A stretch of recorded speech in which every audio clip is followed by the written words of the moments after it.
Send help. Fish game addicting. Help.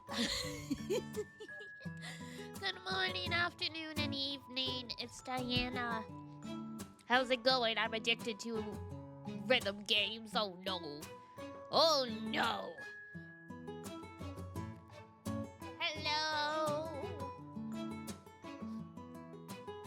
The game I linked in the Discord backslap, one of us, always have been. Reason I don't play them that often is I lock it way too hard, and then it's like, shit, I had things to do today. I just wasted 4 hours.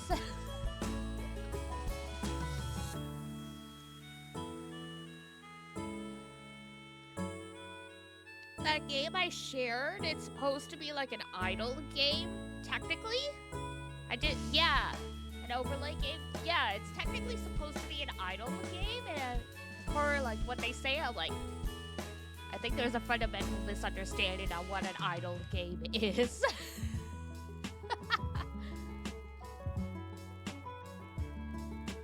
Like, I'm not gonna get any work done with this in the background. There is like an autoplay feature, so I guess if you really like the music and you just want to have that vibing as the fish gets tenderized without you, I guess you could do that, but I'm like, oh yeah, no. Like Corner Pond, the one Bozon and I got addicted to, has some clicking in it, but a lot of the time, it plays on its own. This one, no. There's one more game like that I downloaded as a demo. So we'll have to see how that one is.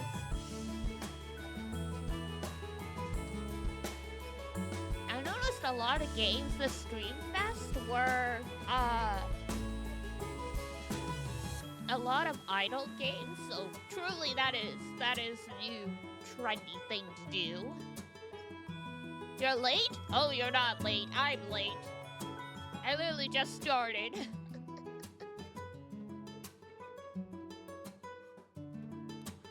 I was writing a thesis in the science channel. It's okay, I was beating the shit out of a fish.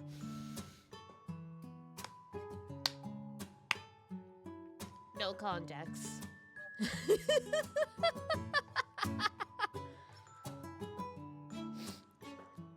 If you check the video game channel, you will see.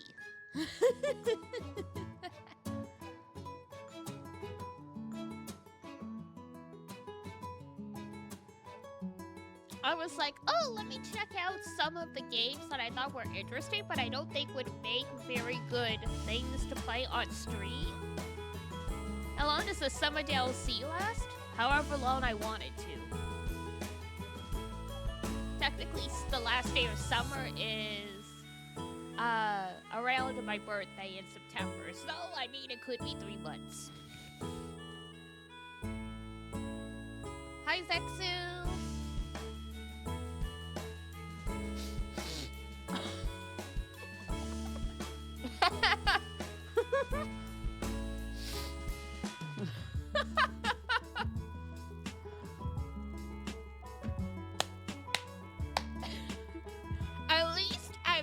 At least, he did actually write sexy, like someone in this chat did once.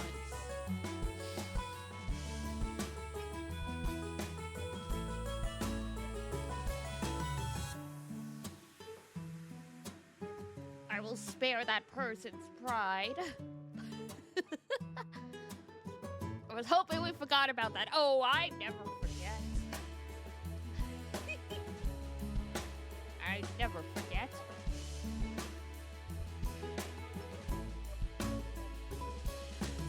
Unless it's my grocery list, then I always forget. But things that make good gifts or blackmail, I never forget.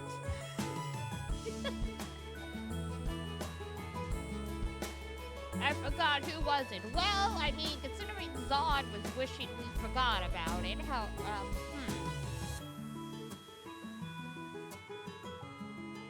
We might be able to use some empirical evidence to deduce this.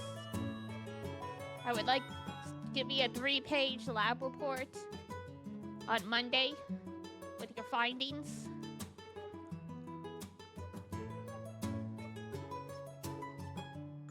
We'll just never know. It's Schrodinger's chat. The chatter may or is and is not in the chat. And until we confirm it, they are neither here nor there.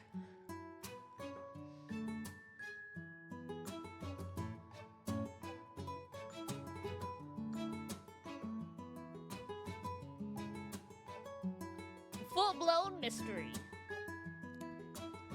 Some really good visual novels I managed to grab in the demos as well. You forgot something? Must not have been that important. It's okay.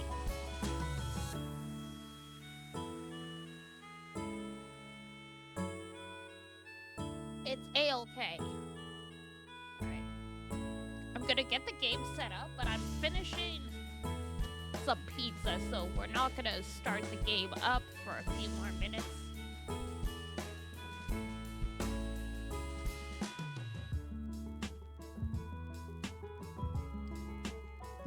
Yeah, I woke up from like a accidental nap at 6:30 because I always start. I always set an alarm just in case I fall asleep.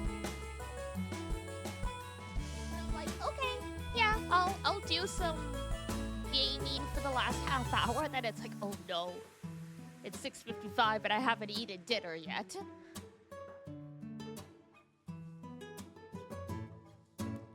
It's not important. Into the incinerator it goes. Yeah. You babysit the cats today? Technically, tomorrow is when I start babysitting the cats.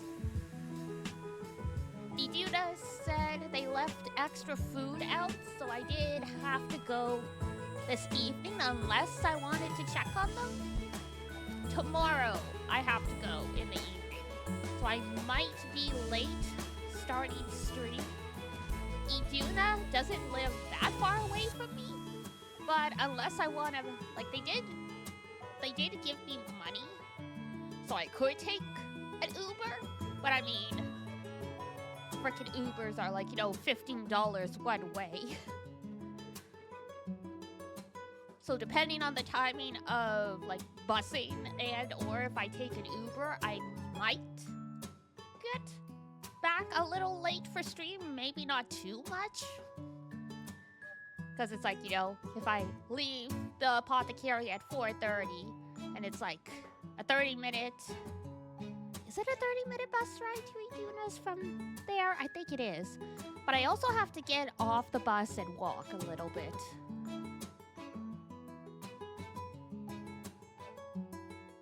Oh my god, what is the address? I've been there so often, I don't remember the address anymore. I just know my way. Like, truly a cat. It's like, you ask a cat where they live, they don't know, but they can walk there.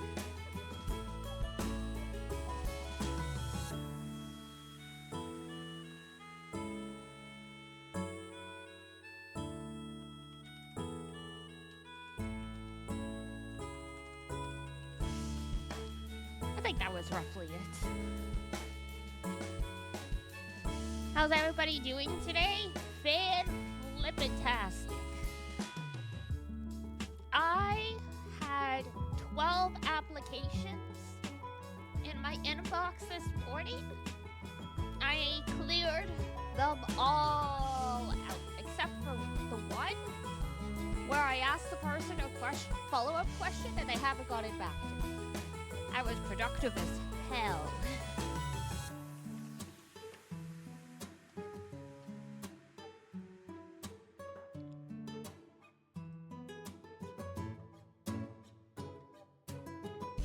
Yeah, okay, so it's a half an hour to Iduna's place from the apothecary, including taking the bus and walking a bit.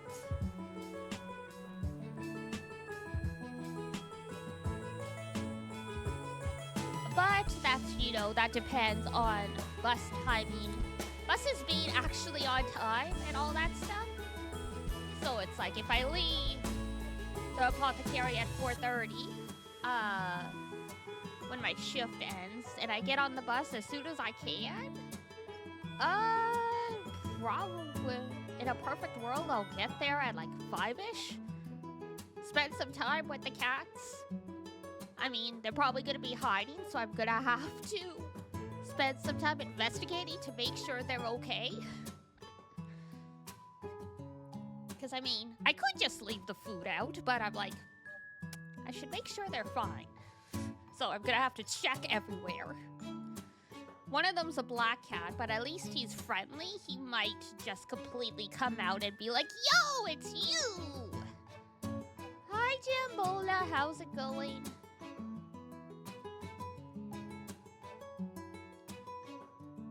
And then once I finish at Iduna's, unless I take an Uber back, then, you know, it's gonna be another half an hour. So, you know, in a perfect world, I'll be back home at like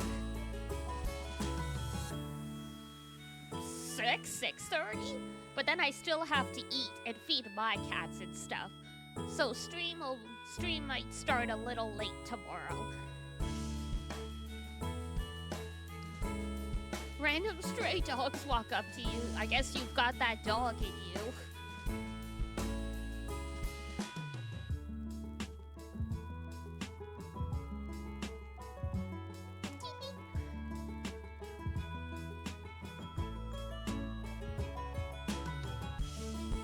Bow, bow! Yeah, okay, so there's a bus that leaves close to...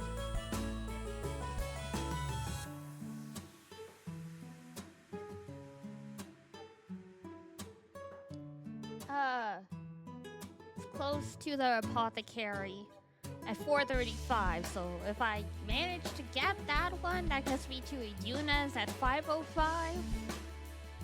Maybe it takes me about 20 minutes there. 5:30, yeah. We'll say I'll be back at 6:30. So just assume stream's gonna start at like 7:30 or something tomorrow. Less of an issue on the weekend. Though that does mean Prince of Tennis may be delayed because it's Sunday. But Sunday I'll probably take an Uber because busing on Sunday is frickin' atrocious. You done got that dog in him. There are 2 wolves inside of you. One is a wolf. The other is a husky.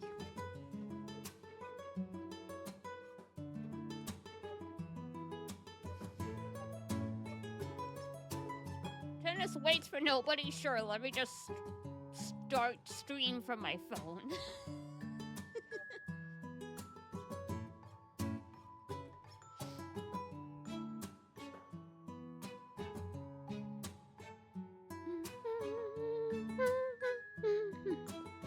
Now I have the OST stuck in my head.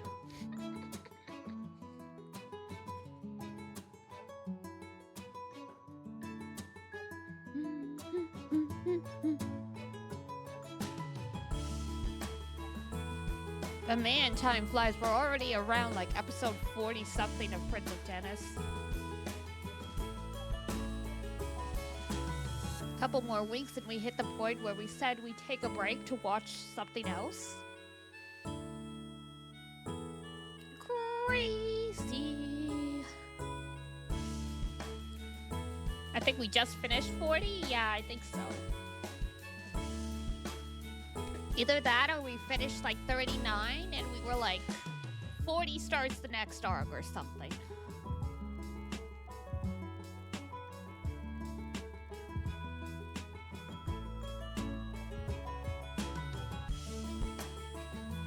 But yeah, it's like, you know, 6 episodes per week, 2 more weeks. And then we'll watch Pop Team Epic. And then we'll see if we go back to Prince of Tennis or we vote in another series for the time being. We will have to see.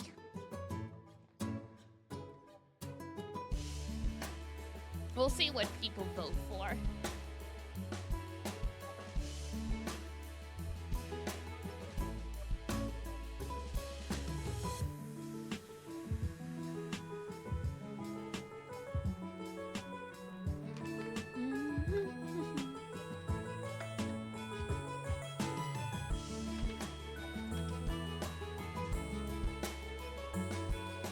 But yeah, Pika put me to sleep. She came to lay on the bed with me and she started purring. She's not usually a loud purrer, so she was very happy today, I guess. I'm like, well, that's it. I'm toast. Goodbye. Time to sleep.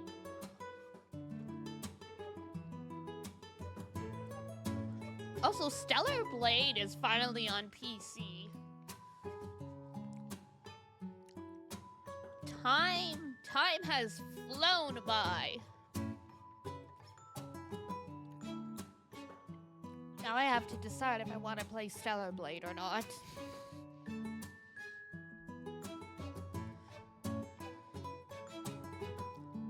The board is reviewing very well. Excellent.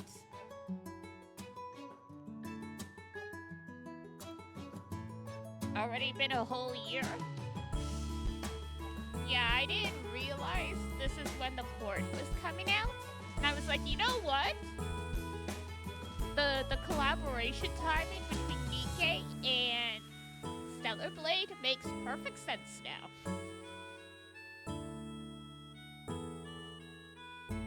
They're like, hey yo! Look at this other game we made. You can buy it now.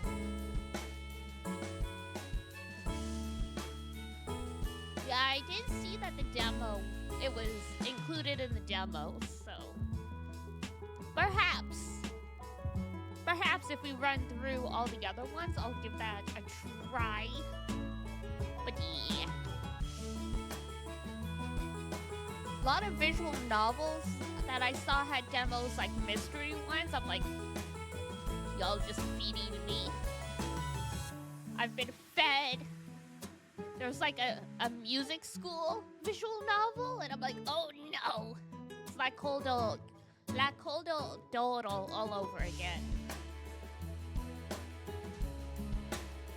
It was a pretty popular shoujo slash dating sim when I was in high school. Was it just a manga or was it also a dating sim? I can't remember. Oh, Doodle. That cold Doodle. Yes, it was indeed a game.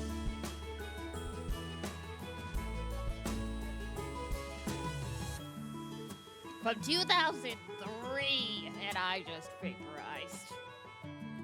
I guess more accurately, I was middle school aged.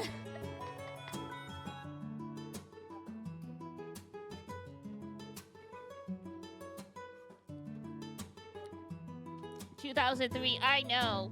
Yeah, you were an egg.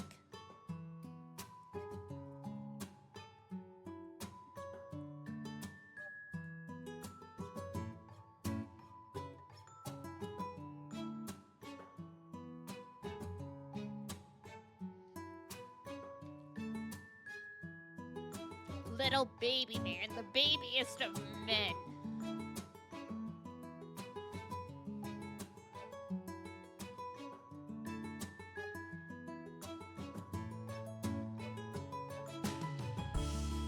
Shut up? Never.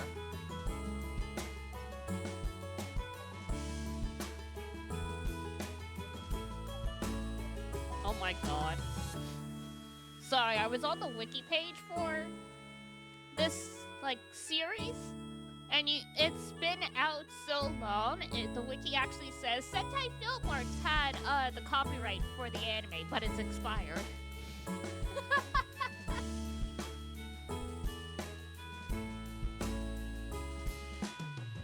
Were they live when the PS4 came out? Oh goodness.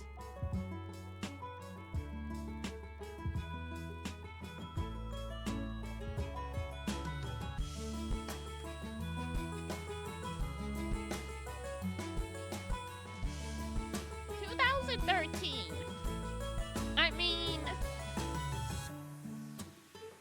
technically, if you were born at the beginning of 2013, you're old enough. I think you're old enough to have a Twitch account now. I can't remember if the cutoff age, like the quote-unquote cutoff age, is 12 or 13.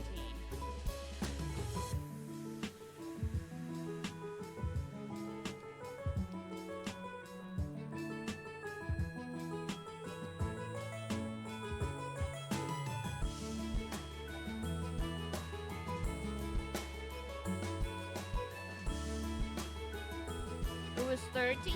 Alright, we're safe from the PS4 babies for another year. I say as though these children don't just lie about their age.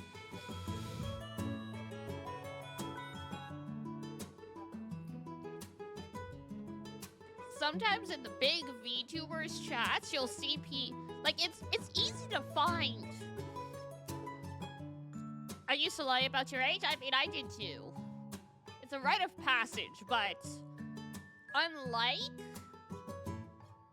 me, these kids, all you need to do is go like, how old is everyone? And the kids will go, I'm 14, and it's like, ban.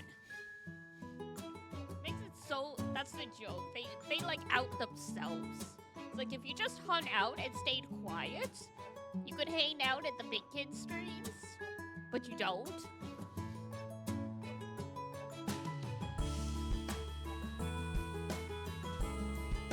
Like some of the big corporate VTubers are like, minors, please don't follow me. Like my content is not for you, especially like by like membership or like, you know, tiered content. And then inevitably there's a post going around on Twitter like, so-and-so's content makes me uncomfortable. And it's like, how old are you? 14? Yeah, it's not for you. That's why. He said you're not welcome here for a reason. Yes, I'm totally 18. Yeah. Like to get on adultfanfiction.net.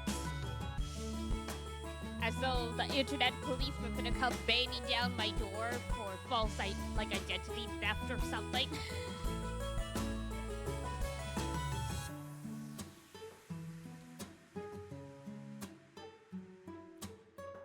And on that note, let's get over here.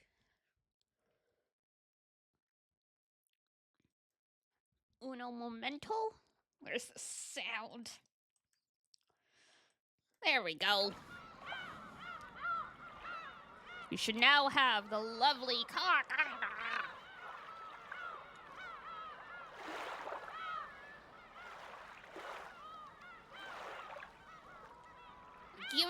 Give it up, Art. You're trying to change a 30-year-old habit. It's not gonna happen.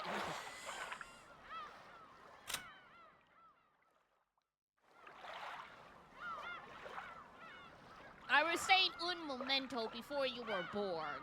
Or uno momento, rather. Okay, then I'll die? Cry? Throw a temper tantrum?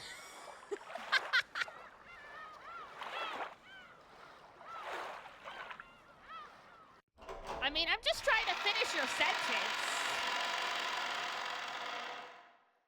It's not uno, dos, tres, cuatro, cinco, siete. No, yes, it's. Wait, what's six? Siete is 7. Octo.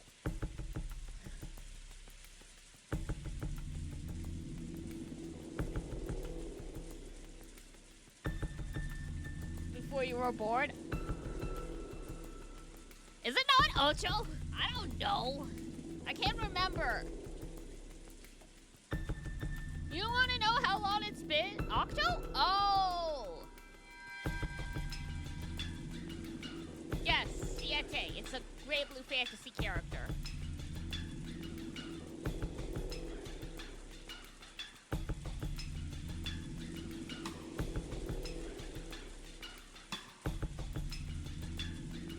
Look, you want to know? You want to know how long it's been since I took a Spanish class? 15 years. You're lucky I remember You're lucky I remember the basics.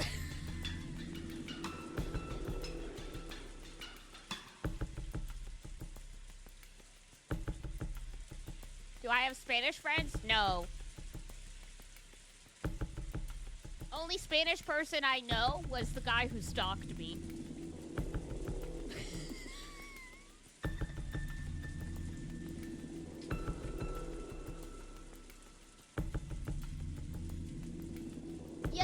in university because he was desperate for a girlfriend and he thought I was too passive to say no. So I smacked the shit out of him and kicked him out of my house.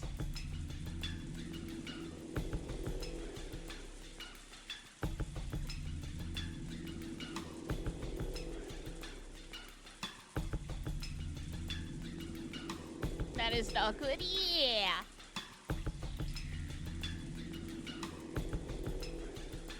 You will be that friend. Yay, I got Spanish friends.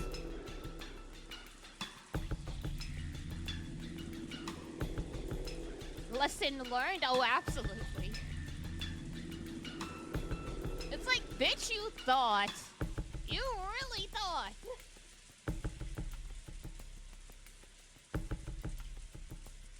This was before I even had the slightest idea that I liked girls. This was before I even knew Iduda. But I sure as heck took care of myself, yeah. Oh yeah, I mean it was one of those moments where I'm like, you know what? I probably should have realized this.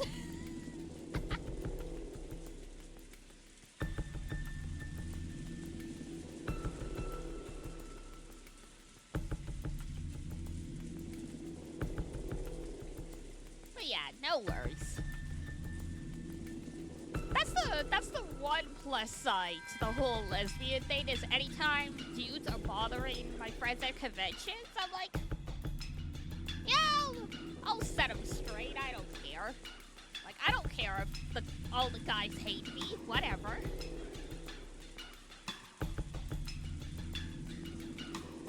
Like, I had some friends who were minors, and, like, they had dressed up as maids, and some older dudes kept trying to talk to them. And, like, they were fine with it. I'm like, no. I'm saving your lives. You don't understand. You can be mad at me all you want. However, damn common sense got in the way. Yeah, go figure. Speaking of, common sense got in the way. It kept repeating that witches don't exist. Just Dee Dee. In that case, the culprit must be among us! In the middle of the seemingly endless rain, none of us could break the silence. Oh my god. We finished right here last time because I was like, you know what? This scene feels like it's gonna keep going forever. Let's stop here. 2 more lines.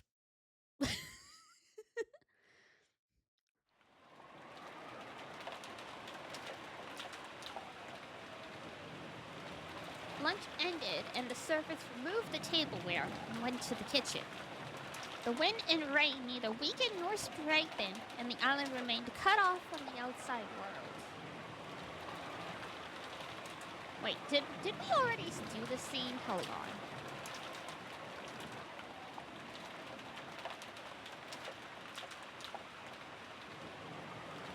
Yeah, I think I loaded up the wrong file. Yes, I did.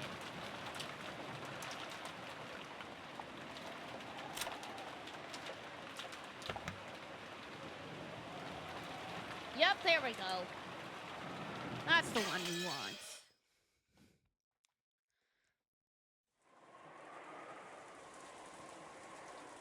Aunt Ava's position was that no 19th person existed. Rewind the tape.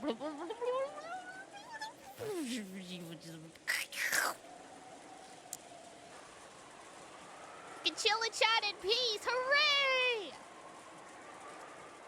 Aunt Ava's position was that no 19th person existed. That the crime was an inside job tied to the family quarrels. On the other hand, Aunt Nasuhi's position was that the culprit was hiding somewhere outside the mansion. So she rejected the possibility of an inside job and supported the idea that a 19th person existed. And in the kitchen, Maria and the servants had also supported the idea of a 19th person. But according to them, this 19th person isn't human. You would think witches are still technically human, but I don't know. What do I know, huh? They said it was an invisible witch carrying out some mysterious plan. Is there a 19th person? Or not? And is the culprit human? Or a witch? For some reason, I couldn't just laugh off any of these possibilities. Not even the most ridiculous story about the witch.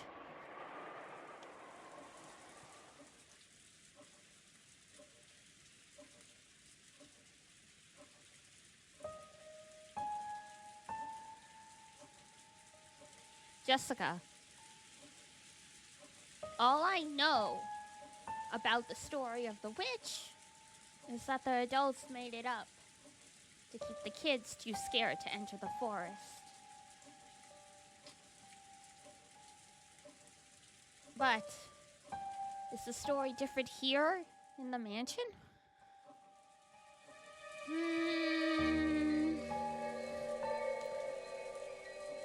I feel the same way you do, okay?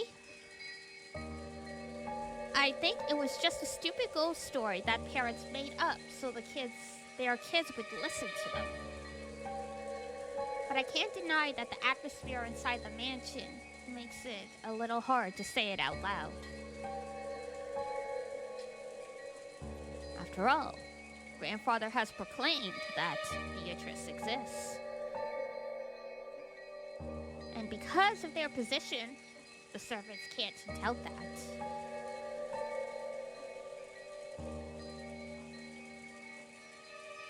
Even Uncle Klaus and Aunt Natsuki don't want to get into a fight with him. So on the surface, they go along with it.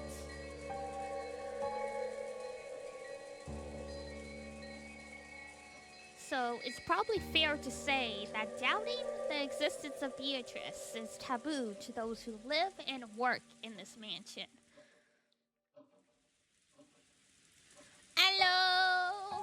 Yeah, technically it's old and new. This is my summer outfit, basically.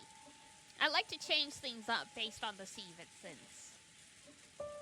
So, hello, Zero. Welcome on in. We're playing another visual novel.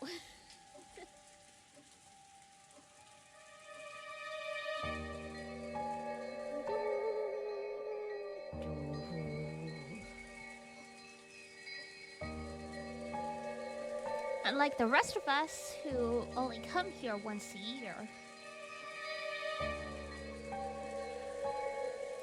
Is that right? Jessica took a deep breath in admiration. It looked like Aniki had guessed right.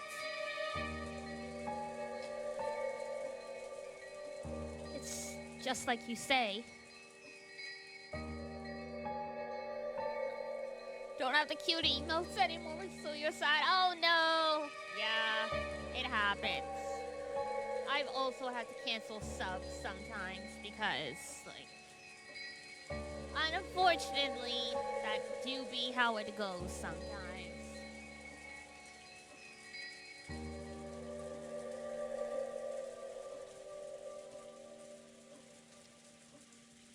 No one really believes it on the inside. But on the outside, they accept that she exists. Gotta prioritize, unfortunately, yeah. It's like $5 to $7 doesn't seem a lot in a month, but then it starts quickly adding up.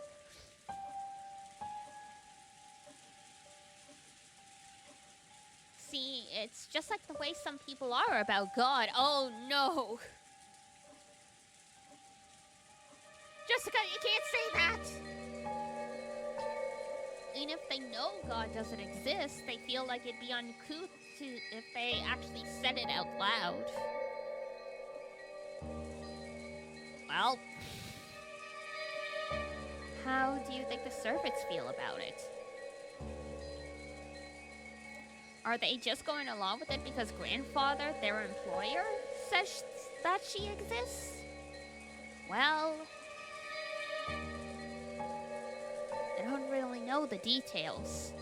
But between the servants, the story about Beatrice has been treated like a sort of ghost story. You gotta go? Okay, have a good stream. Or have a good stream, have a good night. Oh my goodness. This is what I get for trying to talk and read at the same time. Remember yesterday when Shannon was talking to us down by the beach? That story about how one night when she was doing the rounds in the mansion, she saw something unsettling? She did say something like that, didn't she? Back then, I thought she was just being really nice to help improve Maria's mood. But it felt like she was serious when she said it. That's right. She definitely said it. She definitely said the same kind of thing that Genji and the rest had all unanimously declared back in the kitchen. In addition, some servants have also seen will-o'-the-wisp and glittering butterflies dancing around. Karon-kun also saw something like that when he went patrolling one night. And recently, you often hear servants talking about strange footsteps heard inside the mansion near midnight.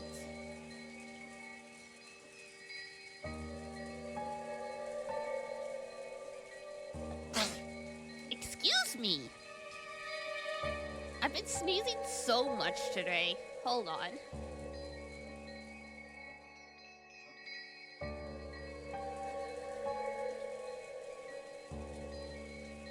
Bless you, thank you. Y'all are now protected by the witch. I've sneezed and I've protected you all. We've whispered together that the Beatrice-sama in the portrait makes herself invisible and walks through the mansion. It happened a while ago, but even I heard footsteps while patrolling at night that resemble these stories. That's right, she definitely said that. Exactly the same thing that I had been told just now. 'Tis that time for us that have allergies in the spring and summer. Yep. I get like a slight reprieve depending on what type of pollen is relevant. But I mean, this time of year, if you're allergic to any tree pollen, like, you're toast. Like, there might be some days or weeks where it's less of an issue because there's less of that type of pollen, but... That's right, she definitely said that. Exactly the same thing I had been told just now. But there's nothing to be afraid of. Beatrice-sama is another ruler of this mansion, separate from the master. So, there's no need to be unnaturally afraid. If you respect her, I hear she won't do anything bad. However, she can be quite terrifying if you don't respect her. Right? Correct. I've heard that just before I began working here, someone who spoke badly about Beatrice-sama fell down the stairs and quit after receiving a large injury to their back. Because of that, there was a rumor among the servants that Beatrice-sama's anger had been brought down upon this person.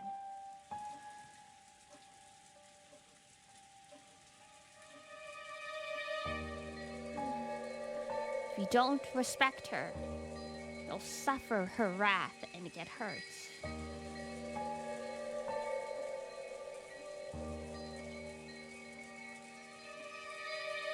So, to the servants,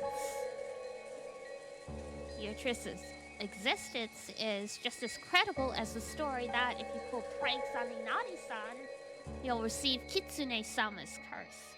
Ah, yes.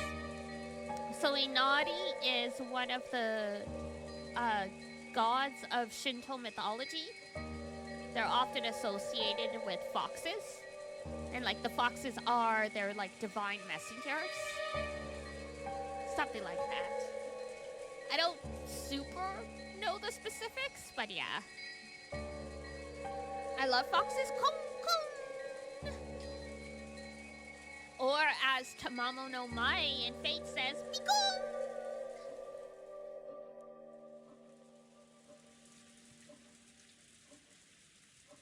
Foxes are adorable, I agree. Is that the sound the foxes make? In Japanese, yes, they go kon. K-O-N.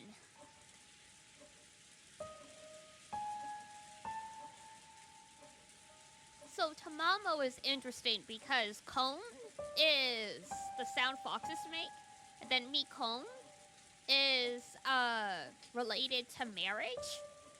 I can't remember exactly what it means, but it's like it's a combination of the two things. So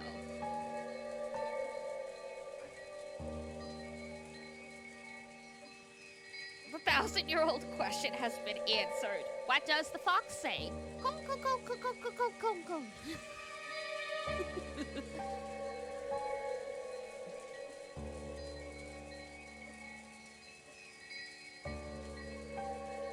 What is it? I read somewhere that biologically, you get foxes in areas that don't have small wildcats, and that's why foxes are kind of like they're almost like a mix between cats and dogs kind of thing. Like they're not fully like a dog.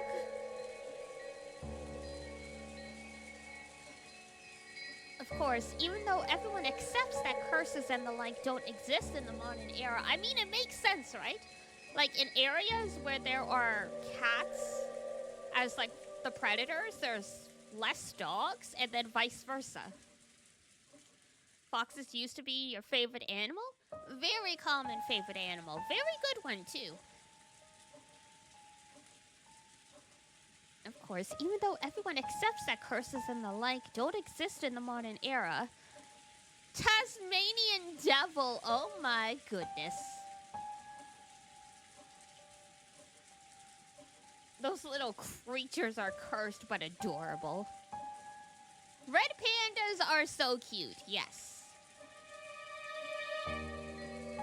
I mean, I love cats, but I also really like chinchillas. Oh my god, honey badgers. Honey badger don't care.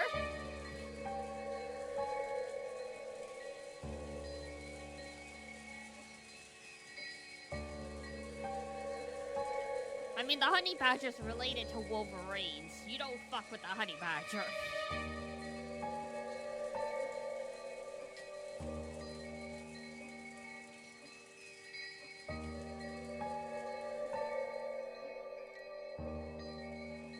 You often see it when a residential area... you often see it when in a residential area someone is building a house and they call a Shinto priest for a ceremony to honor the god of that plot of land. Cats! Always.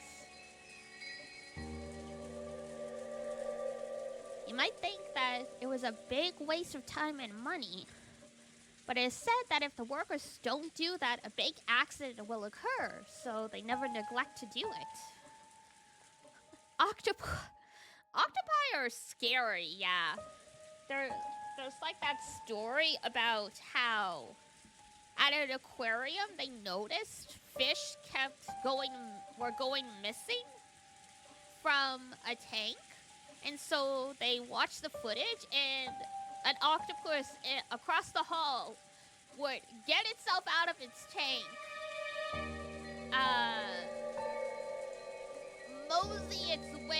across the carpet, go into the other tank, have itself a little snacky, and then mosey itself back across the hall into its own tank. Yeah, don't recommend petting it.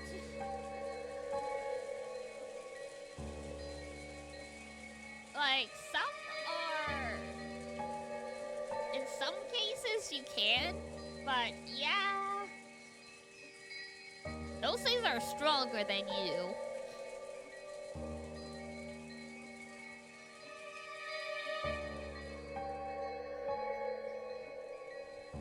I mean, it's potato because octopus isn't a natural English word anyway. It's the same reason why people argue what the plural of moose is. Because moose comes from a Native American word. So trying to apply English grammar to it doesn't make sense anyway. So do whatever.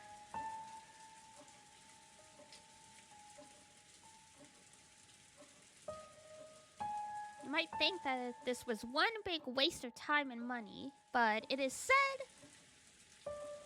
if the workers don't do that, a big accident will occur. So they never neglect to do it.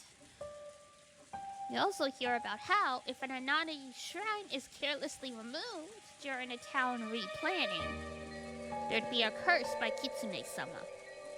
I think I might have read somewhere that when the occupying forces were trying to expand an airport, they tried to remove an Anani-san that was in the way. And the workers kept getting struck down by mysterious fevers. Chateau?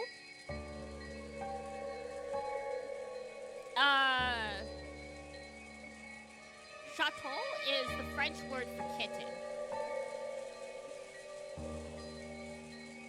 The plural of cats in French is just chat with an S. So you can't plural it, you just stick an S to it.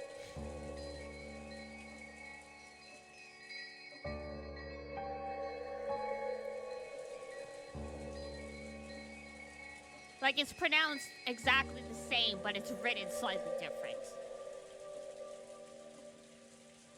Because chat in French is singular, and then chat is also plural. The difference is in the writing. And that's why you need the le, la, or le in front of it.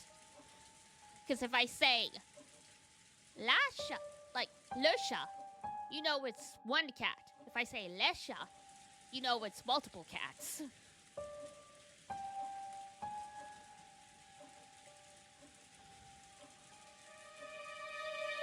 Yeah, chaton is just a kitten. Oh, what is puppy again? I forget. Because it's chien. And then it's le chien.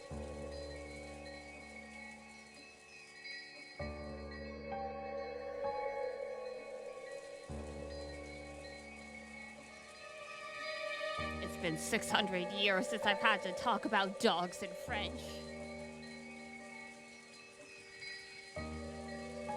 Chien. Oh, that. Yeah, okay. That I don't remember. You could also say le petit chien.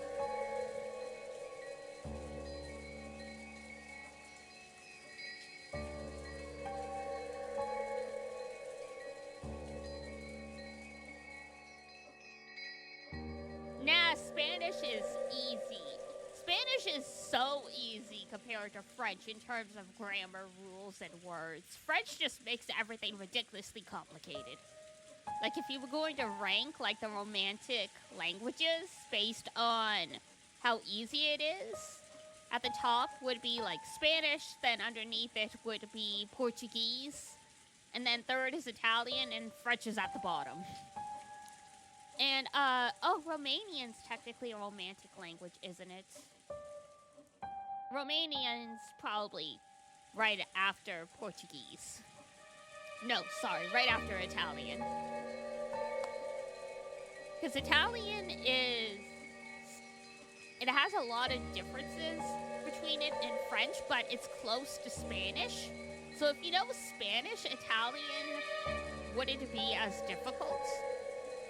But if you only know French, Italian is very difficult, and Spanish is slightly easier. How many languages? If you count the ones I'm not fluent in, but like either could have a conversation in if I practiced, 4. English, French, Japanese, and Spanish. 1? Jambola is showing the good old British Isles. Like, I used to. I took Spanish in high school, but like, yeah, it's just been so freaking long since I used it. Like, if I read up on it, I could probably unearth it from the depths of my brain. But like, off the top of my head, it's difficult. But like, if I ever see, like, sometimes if I see Spanish text, like, for example, in, what is it? In Reverse 1999, the latest story chapter was set in South America, and there was random Spanish text on the screen. I'm like, I understood probably 60% of this. And that's because of the somewhat similarities to French. So, you know, I'm gonna, like, I could probably stumble my way through, understanding someone speaking Spanish and or reading it. Putting together a sentence on my own would probably be more difficult because I don't have the vocabulary anymore.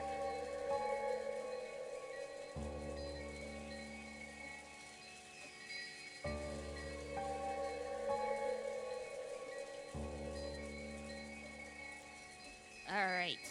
Yes. Struck by fevers.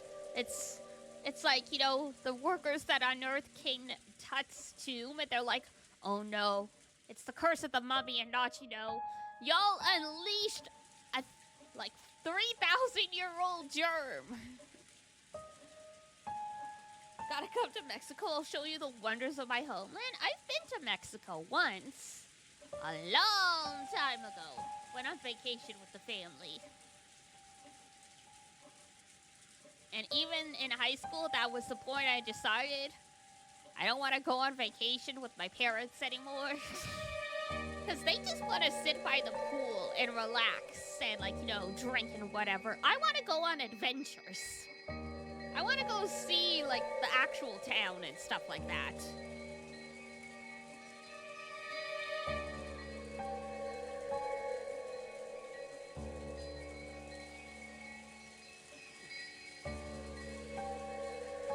Modern cities like Tokyo, it wasn't rare to see modern buildings packed all around an old Inari shrine, leaving the shrine itself untouched. And this wasn't limited to Japan. It's probably similar to how foreigners baptize babies. Hello?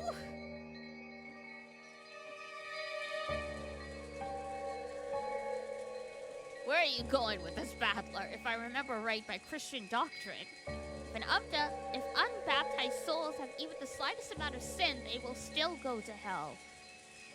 Putting water on a child's forehead doesn't do anything but make them cry. But if by doing just that, parents can prevent their child from going to hell, they will happily go through with that ceremony. Not my parents!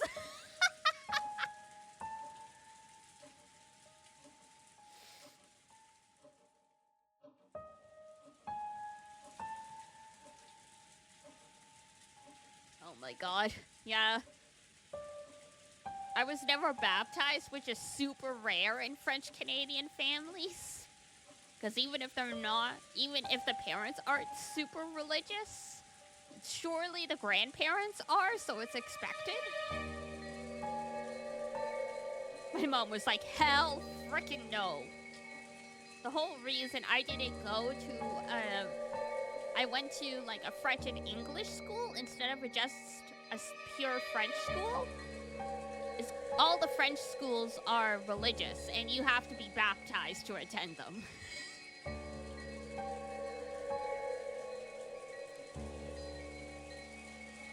In short, even in this modern society of reason, we are still unable to throw away every trace of belief and fear.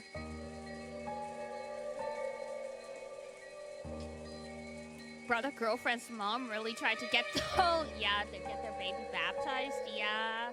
For some people, it's really important. And the idea that you won't baptize your baby is like terror-inducing. Meanwhile, I'm here like, because one time when I went to go vote for an election, the polling station was in a church. And I'm like, well, if God's real and they hate gays, I will be struck down but after passing through the threshold. And if that happens, I will finally believe in God. And nothing happens. So I'm like, yeah!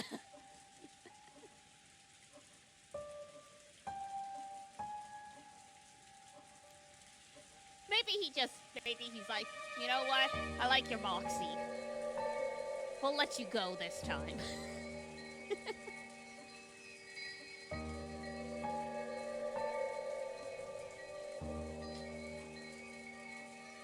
Because I remember in Charmed, which was a TV show Mama Melis really liked, the characters were raised religious until they developed their magical powers, and then one of them was like petrified of going into a church because she was afraid she was going to get struck down.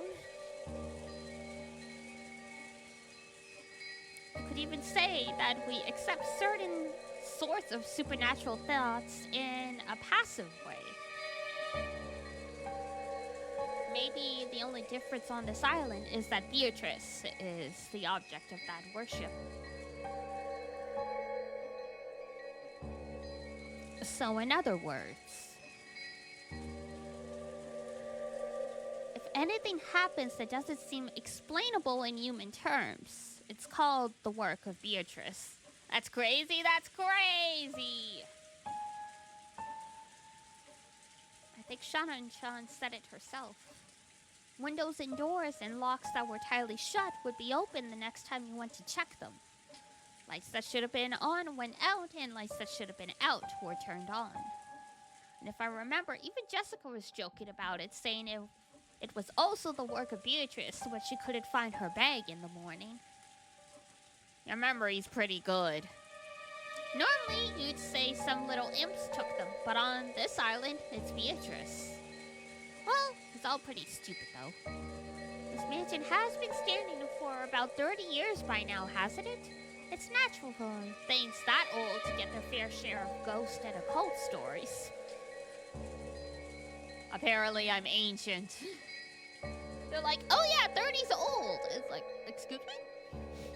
I mean, for a building, for sure, 30 is old. Like the 7 mysteries at a school.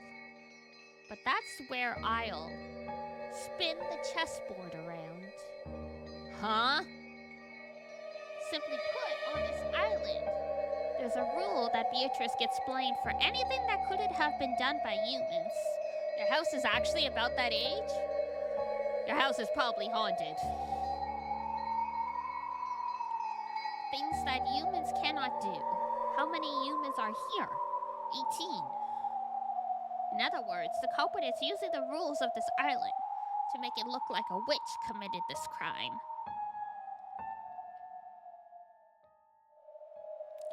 Oh, sorry, I misread it. I thought you wrote, my house is about that age. Sorry, I misread it.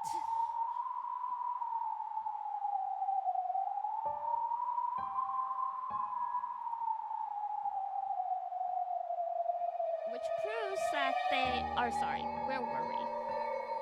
look like a witch committed the crime, which proves that they desperately want us to think a 19th person did it. I don't like it. I don't like it one bit. What do you mean you don't like it? Let's assume some invisible 19th person exists and wants people to know they exist. If it were me, I'd do it with even more perfect timing. What do you mean by perfect timing? Well, the crime took place sometime between the middle of the night and dawn, right? We had some people who were talking together until the middle of the night. Some people on night shifts, and some people who'd returned to their rooms and were sleeping. Everyone's alibi is really vague, so there's plenty of room to suspect that the crime was an inside job. George Oniki, Aunt Ava probably told you too, right? That there's a good chance the crime was an inside job? Yeah. I guess. In other words, if this invisible 19th person really exists and wants to let us know it, this first crime was a complete failure. No, in the first place, they chose the wrong time of day to do it. If this invisible 19th person really wanted to show themselves, they had to make sure that the crime took place under conditions, which proved that the remaining 12 people were all innocent. As long as there's a single human we can suspect, this 19th person's attempt to highlight their presence fails. That's why near midnight, when everyone's alibis are at their vaguest, the 19th person's existence is also at its vaguest. Hello, Butter!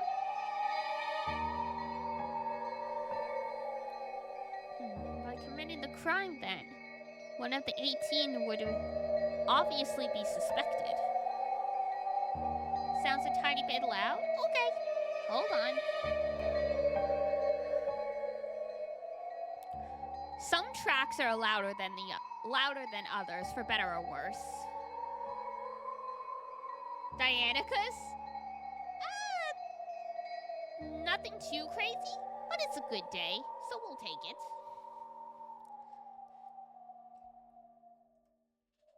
The wind is really trying to get its words in. I think, yeah.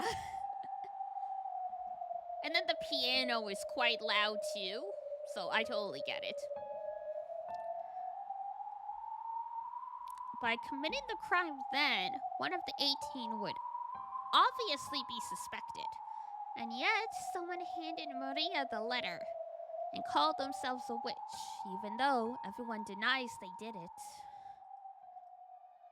In other words, you're trying to say that one of the 18 is trying to make it look like a 19th person called Beatrice exists? That's a pretty crazy idea. I think Mom's theory about someone hiding outside the mansion is a bit more credible. Battler, don't tell me you actually think someone in this room is the culprit. I do. Someone's trying to force us to accept that Beatrice exists. That's right, this whole thing started as far back as the letter last night. I don't have any basis or proof. But with the chessboard turned around, this is my best guess. Seriously? That's too crazy. You sure you haven't been reading too many weird detective novels? Yeah, like Higurashi no Naku Koroni. Which canonically he read, which is just crazy.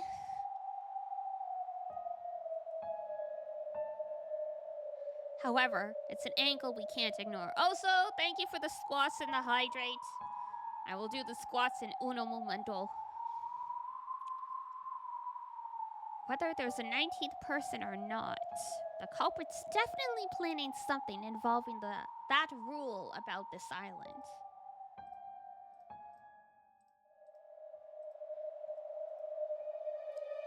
Just now, listening to Battler Kun talk, I remembered something that's a little disturbing. I'm hearing things. I thought I heard one of my cats screaming at me, but I'm alone in here. Is something disturbing? Yes. Do you remember? Beatrice's letter. It said that Beatrice was going to collect interest. And by interest, it mentioned everything of the Ushiromiya family. Jessica and I thought back on what Maria had read aloud the previous night.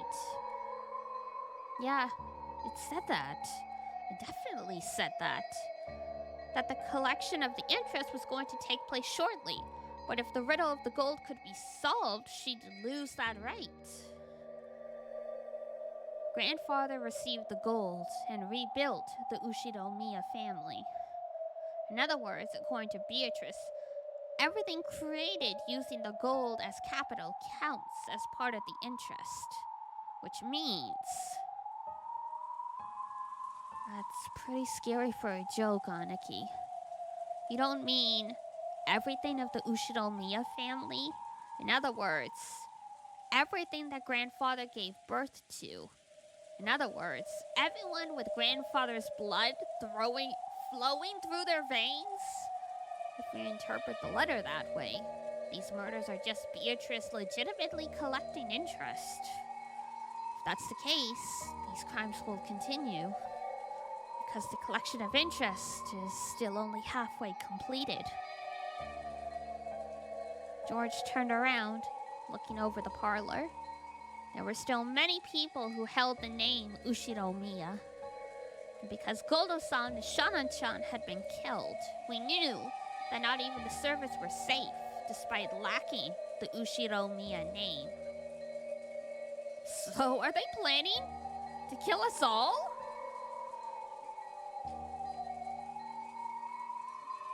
But that's weird, George Nissan. In that case, why only 6 people? They should have been able to kill a lot more. And worse, it should have been possible for them to assault everyone while they were sleeping and kill them in a single night. Why didn't they do that? The special clause. If someone manages to solve the riddle of the gold, their right to the interest will be lost. And remember how the letter ended. It challenged us all to solve the riddle of grandfather's gold. Jesus. It looks like we're finally understanding the culprit's message. In other words, the culprit's telling us to try and solve the riddle of that epitaph grandfather had made. On top of that, they're saying that if we just sit around, they'll keep collecting the interest.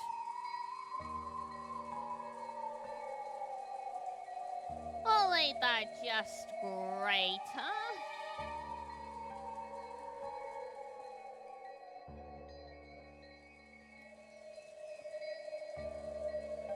I realize this is all based on several guesses that are way out there.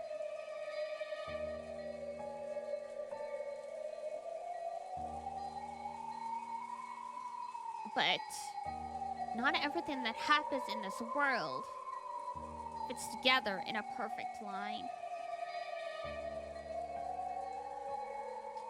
Most of the events we don't understand are only individual points.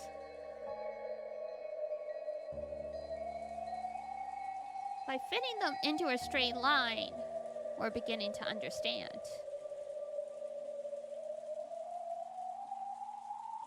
When the points at either end are really close, the line itself is more logical and easier to understand.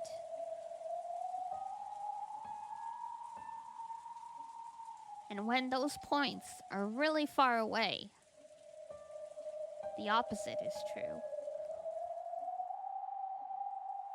It's the distance between these points that make us say our guesses are way out there.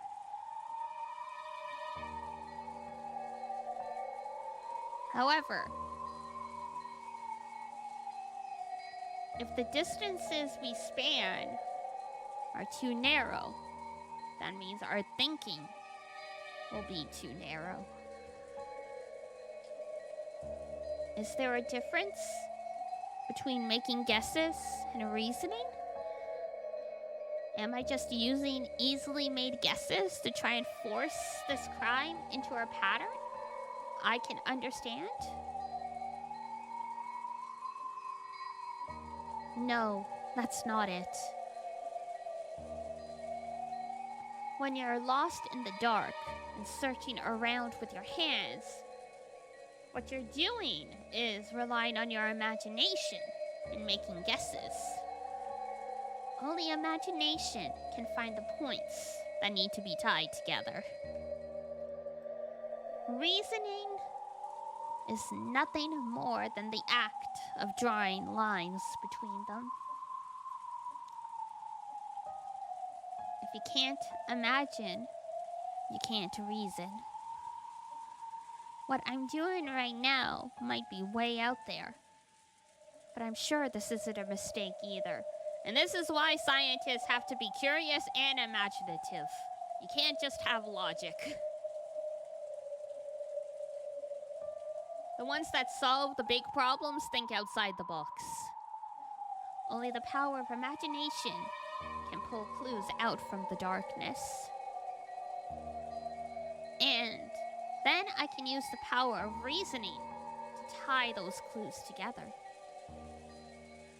It was a lot like the process of searching out an enemy's weak spot and striking. It's okay if I'm way out there. Find a weak point first. Then we can think about how to strike.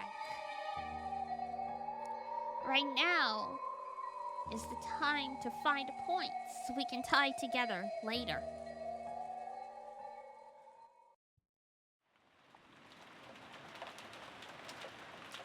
Okay, now I will do the squats. I didn't want to just stop with like the creepy music going.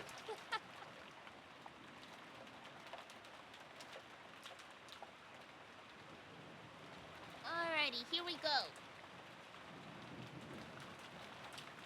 1, 2, 3, 4, 5, 6, 7, 8, 9, and 10.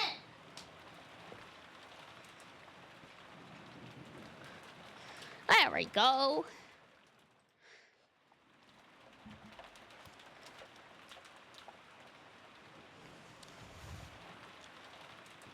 For the time being, I put aside whether a 19th person existed.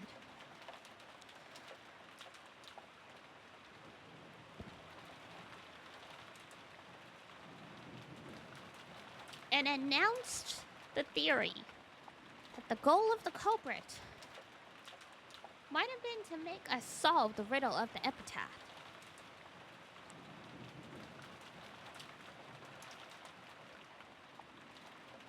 Uncle Hideyoshi seemed to be extremely interested, but Aunt Natsuhi said it was ridiculous and dismissed it. Thanks, Auntie. Love you too.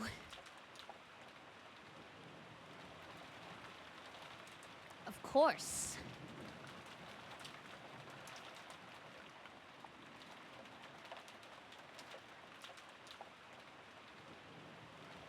If you think about it that way, even the letter from yesterday makes sense. That motive seems to fit pretty well with the facts. Setting aside whoever it was that gave Maria-chan the letter. Ugh.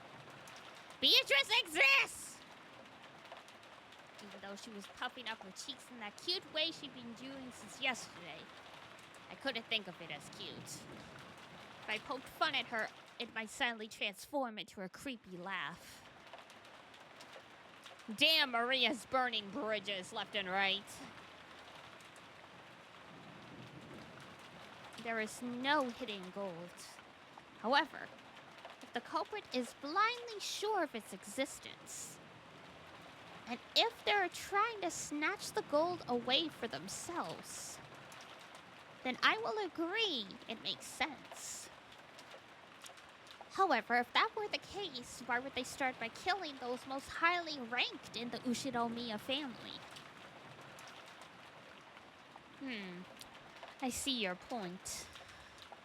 If they wanted to make us solve the riddle, killing those closest to Kinzo-san doesn't sound like a good plan to me. That's true enough. And if we're going with that argument, wouldn't it have been quicker to threaten father in the first place? You'd think it'd be faster to just ask the person who wrote it rather than try to force us to solve it. You got a point there. Still, I think it'd take more than your average threat to make father spill the beans.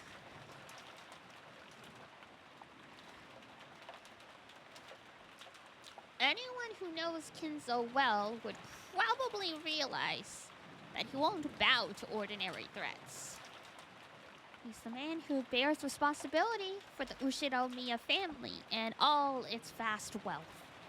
He's been exposed to many threats and attacks in the past. The family only prospers today because he was able to overcome all of them. That's frickin' right! I can't even imagine our grandfather obeying someone because of a threat. Do y'all like him or hate him? I can't tell anymore.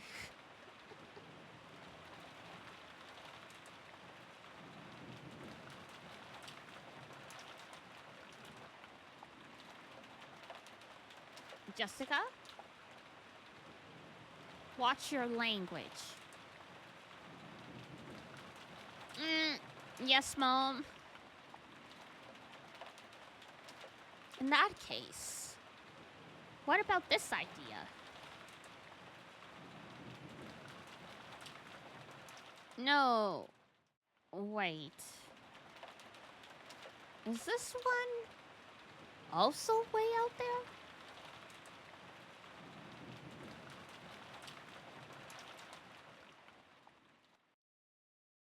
I couldn't hesitate. Out there ideas are like bows and arrows. It might be hard to hit with, but it's a great weapon because you can hit enemies far away. They say most people who died in battles were killed by arrow wounds. In battle, you can't just shoot off one arrow.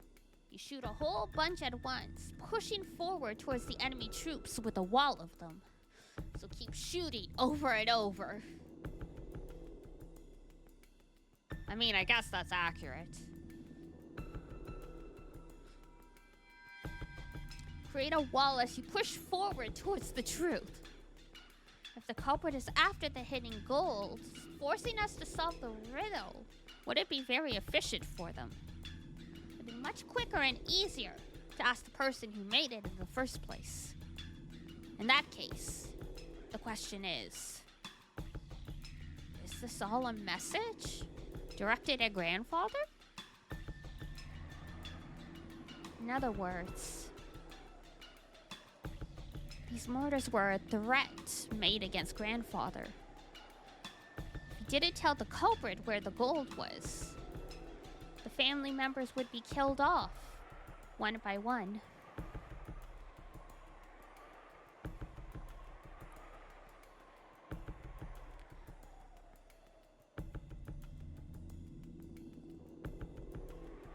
What if we weren't the only ones being forced to solve the riddle? What if grandfather was too? If you think about it that way, it explains grandfather's mysterious disappearance.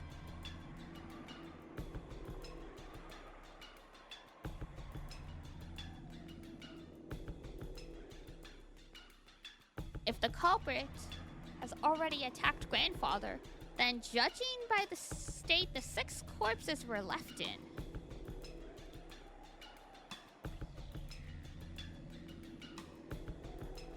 he should have been left on display somewhere with that horrible makeup added.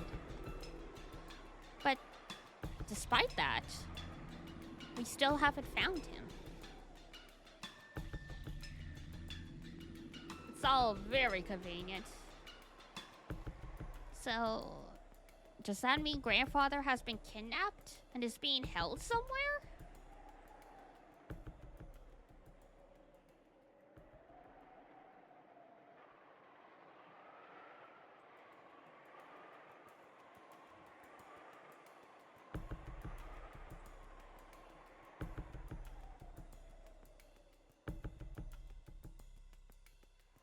So, yes. How could...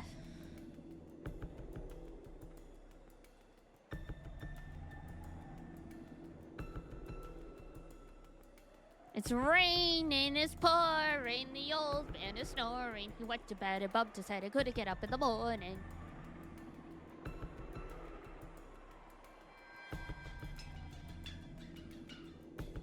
You got a flash flood warning? Oh no.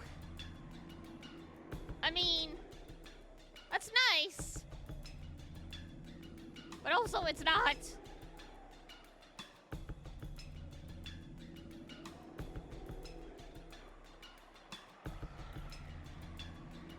It's nice for you as long as, you know, you don't end up like Zexu and all your stuff gets ruined. Because your house flooded.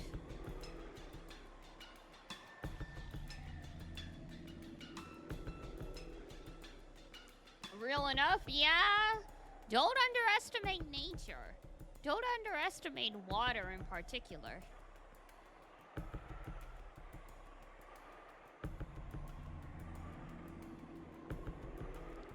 It's all fun in the games until this stuff until it happens to you. I know what tsunamis can do, yeah, but even just a flooding a river can be really bad. And if you're coastal, yeah.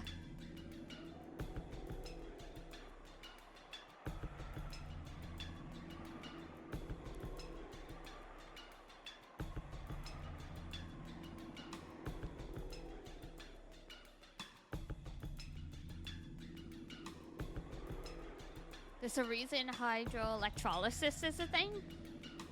True. True.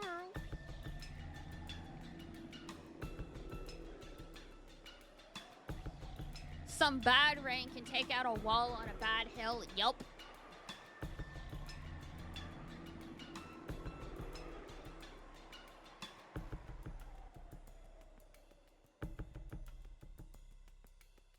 And people will, like when it's a landslide and stuff from all the water.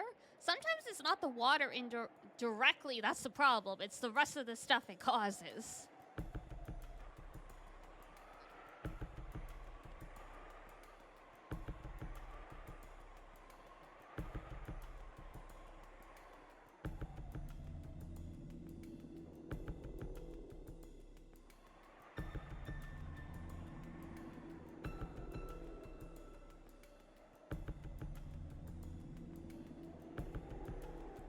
Yeah, I mean, Papa Melis was, part of what he did when he worked for civil, like, the city was sewer-related stuff.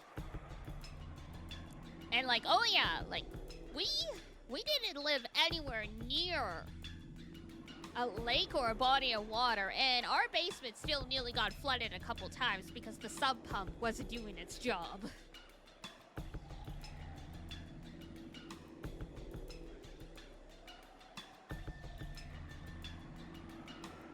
Yeah, hurricanes do be like that.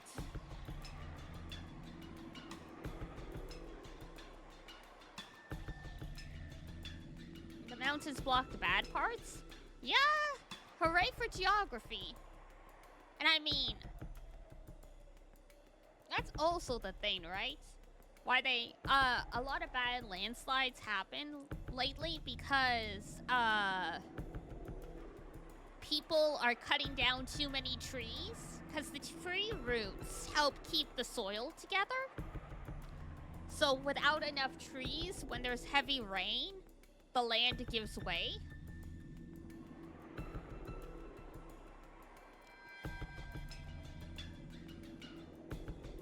And like, you know, those big sinkholes, everyone's like, where's this coming from? It's like, because we're digging all these holes in the earth.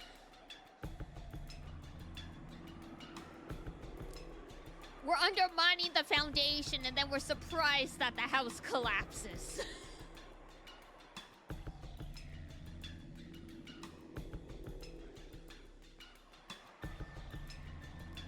I'm sure we'll learn eventually. Yeah, once all the politicians are gone and our current society crumbles and all that stuff.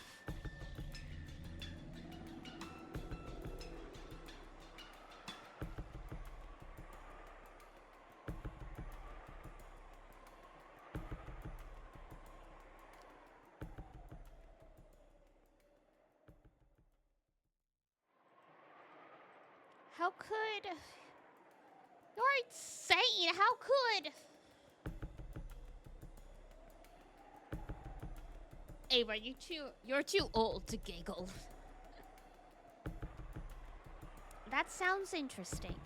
So, grandfather being confined somewhere, and the culprit saying will be killed off one by one if he doesn't tell them where the gold is? I giggle though? Yeah, but I don't have a 24-year-old son.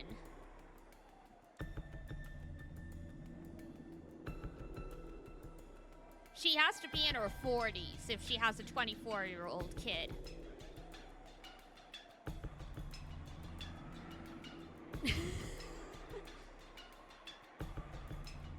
Must be a moderator to do this. Oh dear. I didn't even know we had that.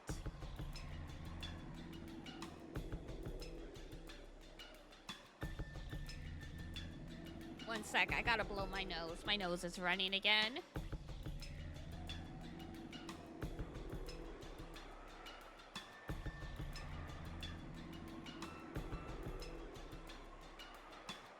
There we go. Well, you better go catch it. Yeah, like your refrigerator.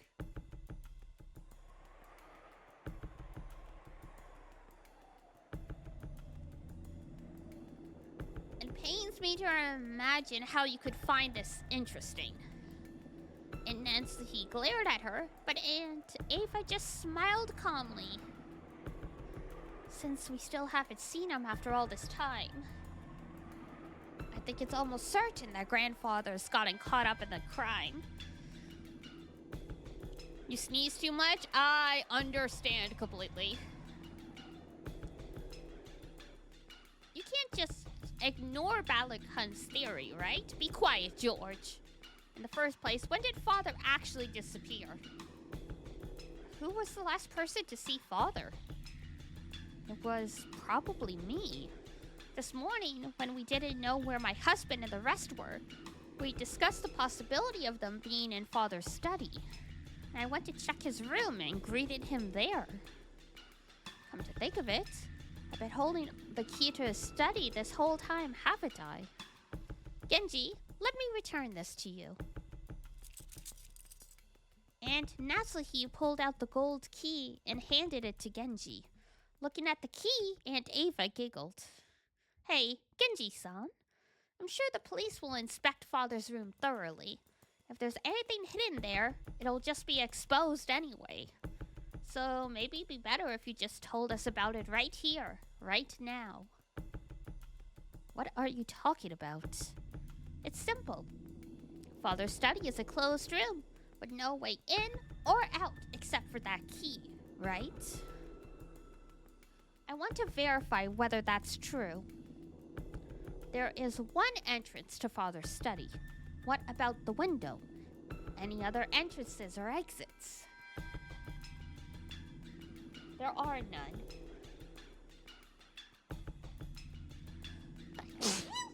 Excuse me. Oh my god.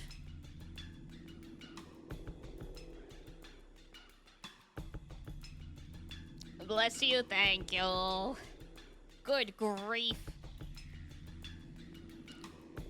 Bless thou. Gotta change it up.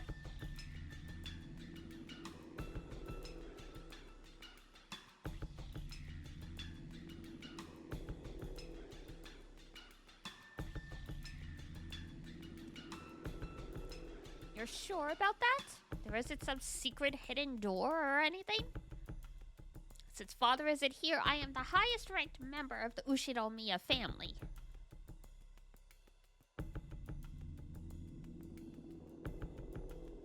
I am asking you as a representative of the Ushinomiya family head. 1,000 nickels? That's fair. Remember that when you answer me. Are there any ways in or out of that room other than the main entrance? As father's closest aide, I'm sure you would know. And Natsuki looked a little offended at the part about the highest ranked family member. She kept her mouth closed for the time being and waited for Genji's answer. I couldn't help but feel a little uncomfortable.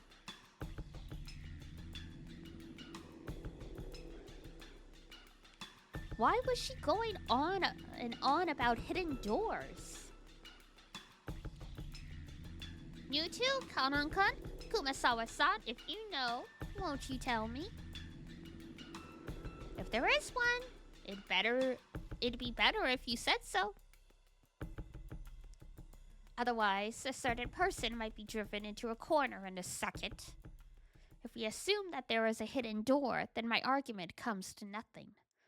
And Ava didn't specify which person was about to be driven into a corner. But following the flow of the conversation, I had to feel that she was referring to Aunt Natsuki. Mother, what are you talking about? George, stay quiet for a bit. What do you say, Genji-san? Kanon-kun? Or Kumasawa-san? Is there a hidden door? Or not? Genji-san, when you remodeled father's study, you must have overseen the construction. I won't let you say you don't know. There is nothing like that in Master's study. You're sure? What about Kanon-kun? One who's allowed to wear the one-winged eagle. That's right. I'm sure. There is no such hidden door in the Master's study.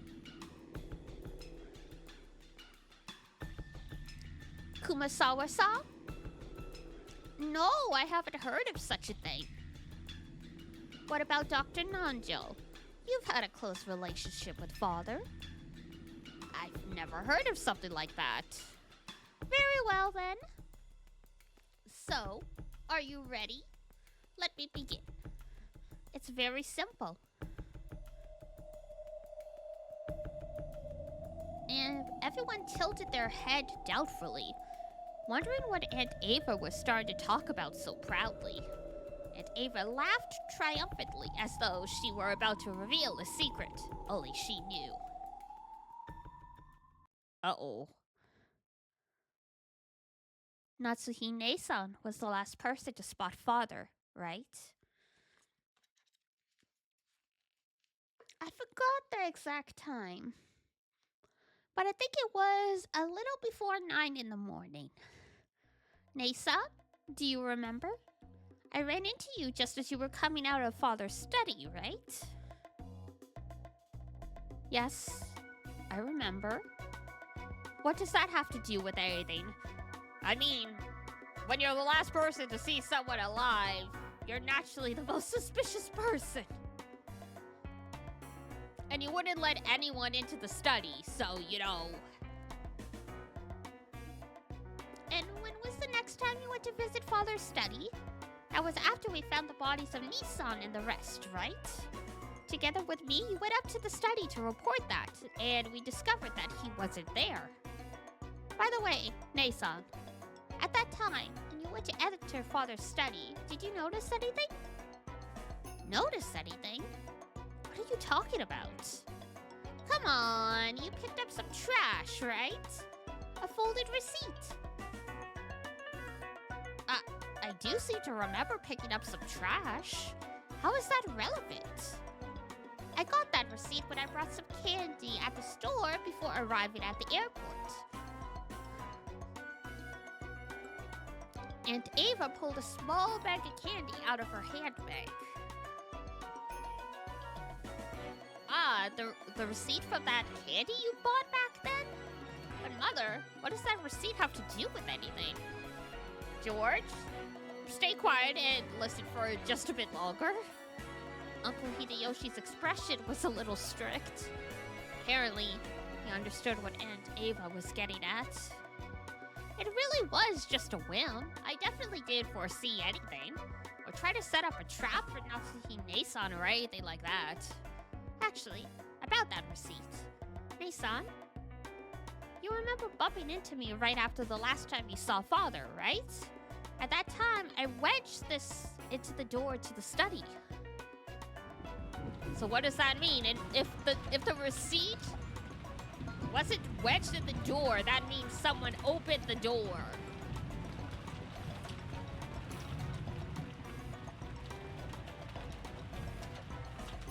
So what does that mean? Are you saying no one opened the door until Aunt Natsuhi picked up that receipt? Wait a second, Aunt Ava! Watching a receipt in would be obvious. It's possible that when Grandfather opened the door, he noticed it, found it amusing, and stuck it back in the door. Jessica hurriedly argued back.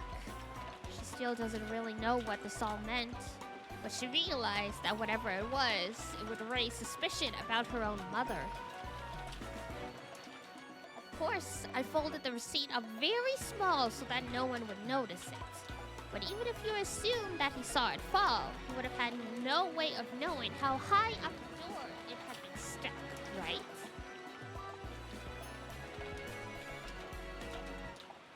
I checked it out while Natsuhi-ne-san was taking the key out.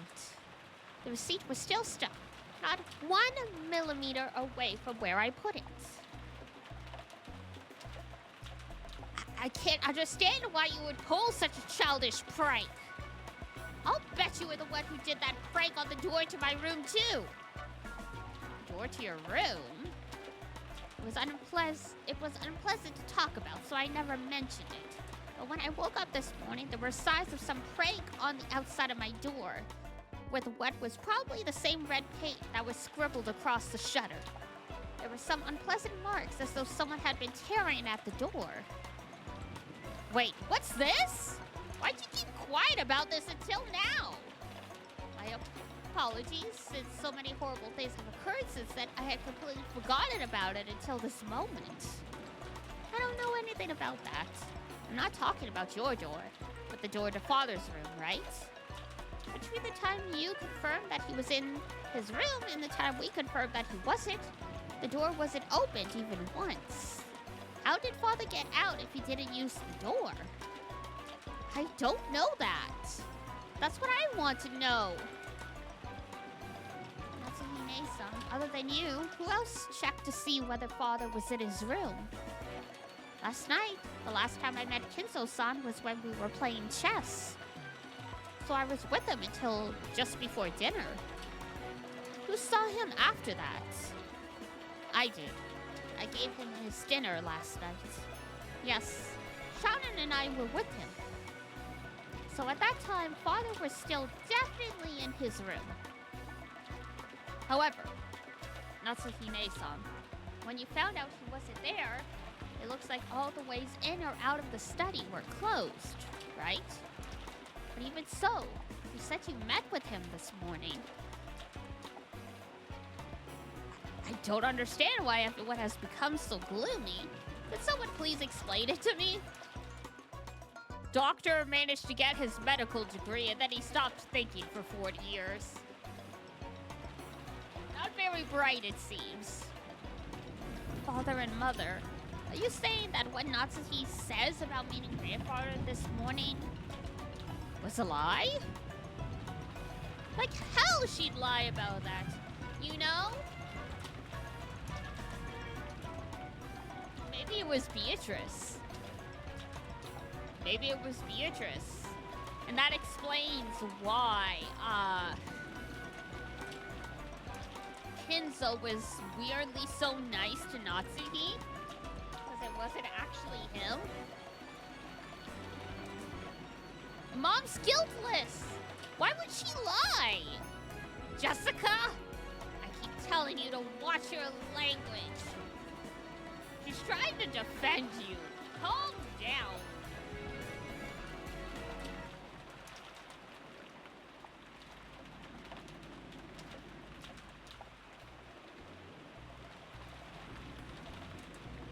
All at once, the whole room was in an uproar, and Ava and Aunt Natsuki confronted each other across the parlor table, with George confronting Jessica. What the heck's going on? Many people spotted him last night, right? But since this morning, the only person who claims to have seen Father is Natsuki Nesa. And then there's that strange fact we learned from my receipt. So, how can we connect to these points together? Thank you for the self-care package, Ranger. Once ad break starts in a few minutes, I'm gonna go get some water. Aunt Ava urged everyone to imagine it. Sure, the receipt could become an important point, but I didn't know which other points to tie it to or how. Try searching for the answer Aunt Ava probably wants. We'll find that Aunt Natsuki lied and acted as though Grandfather was in the room this morning. Has that fact been exposed by a whim of Aunt Ava's?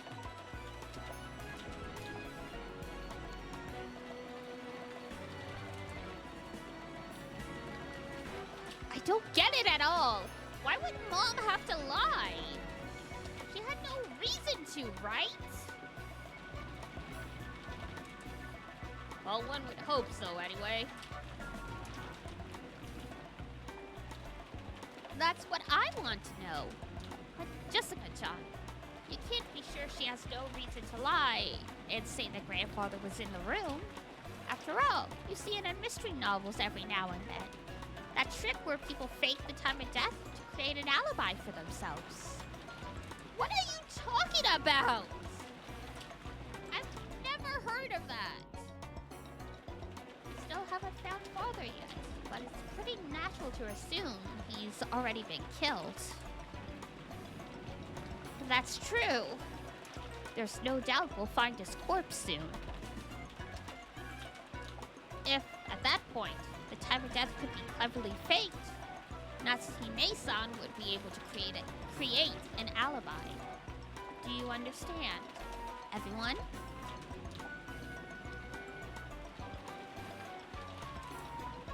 This morning, when Aunt Natsuki confirmed that Grandfather was there, she lied. And he was already dead at that time? And then she moved the body to some other location and tampered with it so that when we find it, we'll think he was killed just a second ago?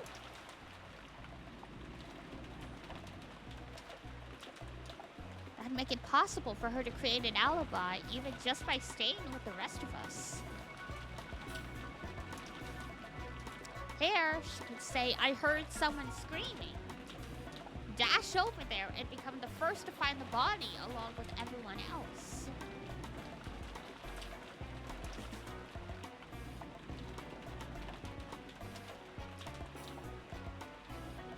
Is that what Aunt Ava is saying? Ridiculous!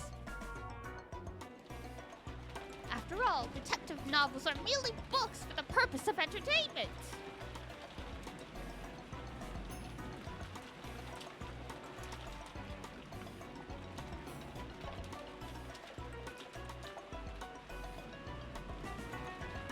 You can only think of such an indiscreet idea because you read them all the time. Wow, rude. That's right!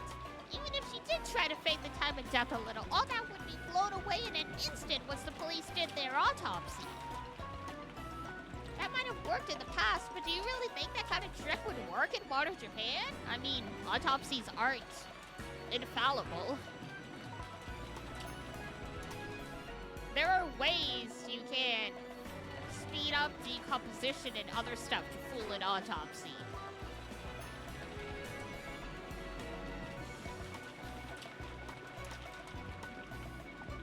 You think so? This morning, when Dr. Nanjo looked at the corpses, he was only able to give a vague estimate of the time of death, right? Well, he's also not a coroner. He learned, like, this. He probably learned some basic stuff when he was in medical school, but if you don't use this knowledge, then, well.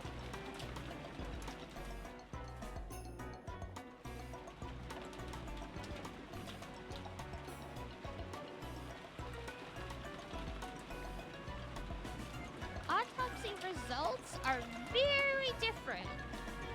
Autopsy results are very easily affected by the environment and individual differences. It's a very relative estimate with an uncertainty of several hours. And unfortunately, the police's scientific investigation will have to wait until tomorrow. And would it be easy to measure the correct time of death so accurately, even in modern Japan?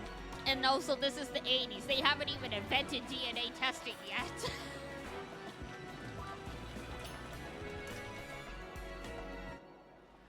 They're talking about modern Japan, but like, yeah, there isn't even DNA testing. That wasn't a thing until like the mid-90s. Examining a corpse is an extremely difficult task that requires both experience and instinct. I have heard that there is a very high chance of a mistaken diagnosis.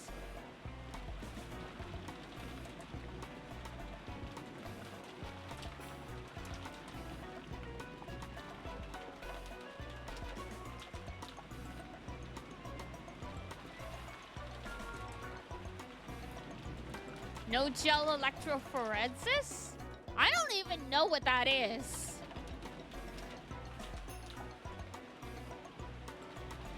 Truly primitive? I'll take your word for it.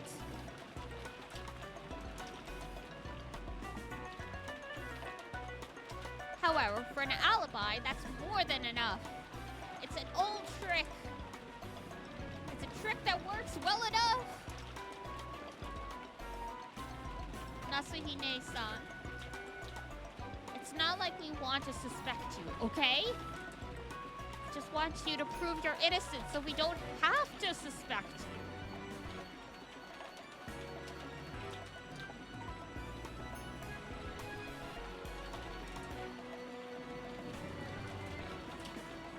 What is this innocence you want me to prove?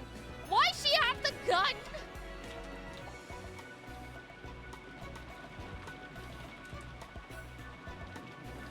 Oh, girl!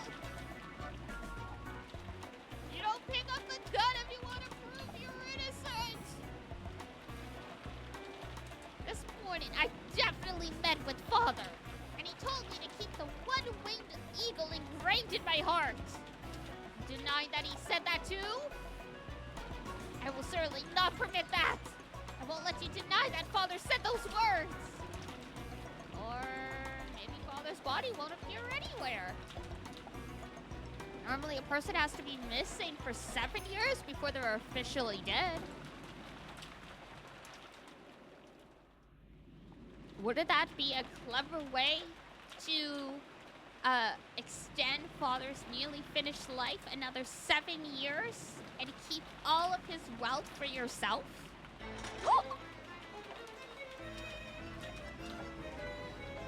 Oh, God, it's escalating!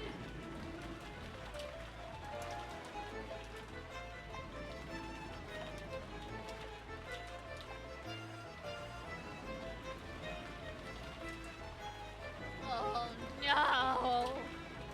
I can't let you get away with saying that. I can't let you get away with saying any more. I am Ushino Miya Natsuhi. Although I do not have the right to wear the one-winged eagle on my body, it is certainly engraved on my heart. What do you think you're saying to the wife of Klaus, successor to the head, and the one who will act as such in his place? What's this? Are you going to shoot me with that gun? Go ahead. If only you just shoot. You're just desperate because you can't think of a way out, right? Do it. Just try to obscure the truth with violence. Oh, God. Was it like Aunt Natsuki had been actually holding that gun at the ready and threatening anyone? I mean, it certainly looked like she was.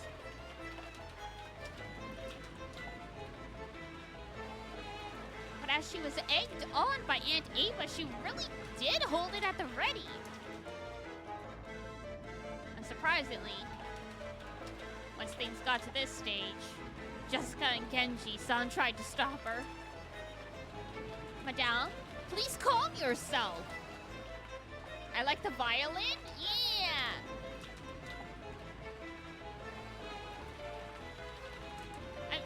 The OST is definitely on YouTube and stuff. Mom, you aren't lying, so there's no reason for you to listen to this. Calm down, Natsuki-san. All you gotta do is swear that father definitely was in that room. Why are you getting so worked up?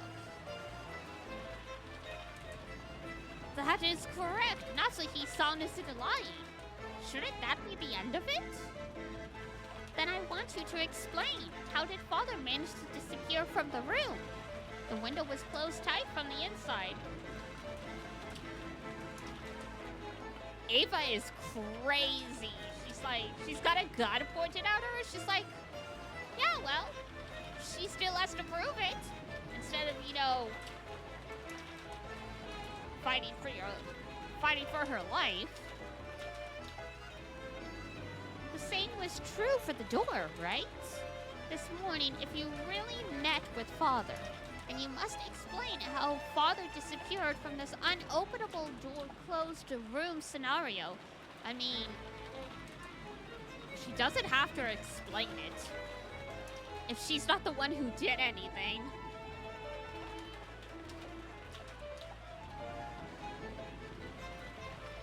Oh boy, ad break. All right. I'll be right back, guys. Hang on. Let me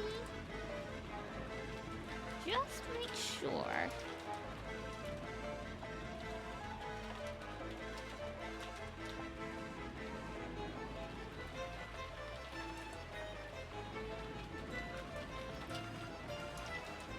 Okay. Be right back and we'll see if Ava gets to keep her torso intact or not. Here we go!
Alrighty. Does Ava get to live? We're about to find out, ladies and gentlemen, and non-binaries. If you don't, that'd mean you're lying after all, right?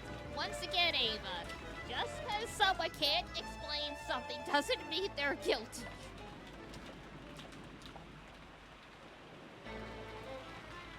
How far do you plan to mock me? Also, this is why you shouldn't bully people. Eventually, they get backed into the corner and, well...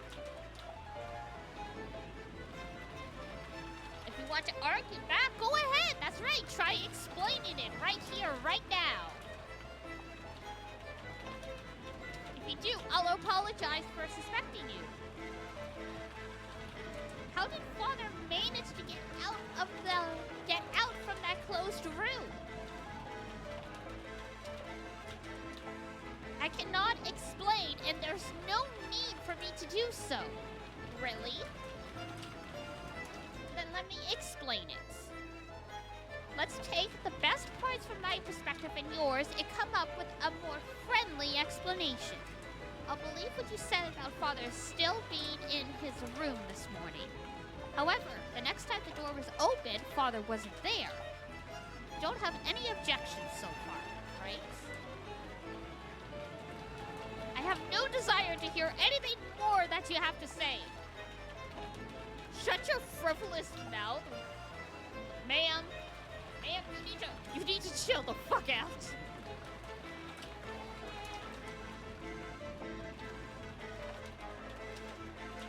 My reasoning goes like this, okay? I can confirm that on both occasions, you were the only one to go through that door. And that receipt proves it.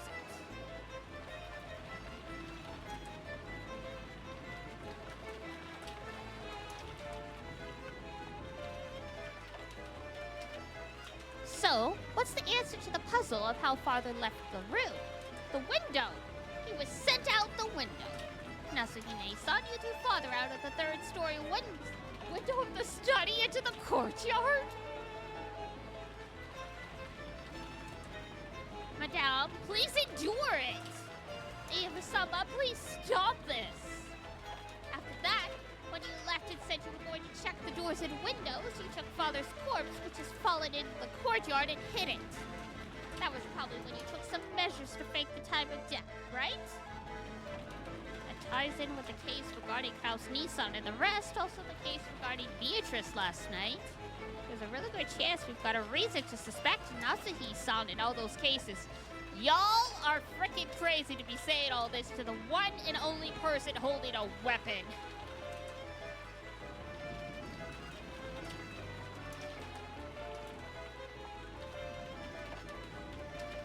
Like, y'all are actually bananas. I wouldn't want to say this, but now that it's out in the open, there's nothing else I can do except watch my wife get shot. Please, Natsuhine-san, please explain how you can be innocent. Otherwise, I can't help but suspect you. Why me? Why must I, Ushinomi and Natsuhi, be insulted like this? Looks like we've got everyone's view on record now. Yo! Battler just cuts through this all like a knife. It's useless. It's all useless, Aunt Ava. What do you mean useless? Jessica looked up at me, hanging on to my every word. Aunt Ava's expression was as confident as ever. Useless, you say? What is? Battler-kun? Tell me. You're only convinced it was Aunt Natsuhi because you're only looking at the case from a single angle. It's not like I'm defending her, but that bluff of a checkmate isn't gonna fly. I think your reasoning regarding that receipt was passable.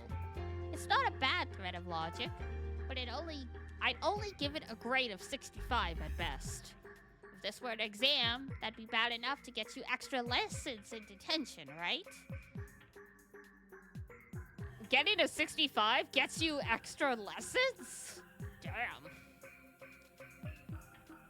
Oh my, well, how do you think anyone could break through the doors sealed by my receipt and make father disappear, other than by my theory? It's true that your theory is an interesting one.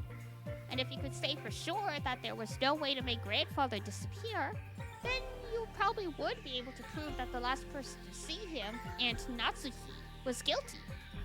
However, since there is still a possibility she's innocent and these accusations are false, we can't be sure about that. Then, Battler-kun, are you saying someone other than Aunt Natsuhi made grandfather disappear? I mean, let's be real. Ava hates Natsuhi, so she's just looking for an excuse to throw her under the bus.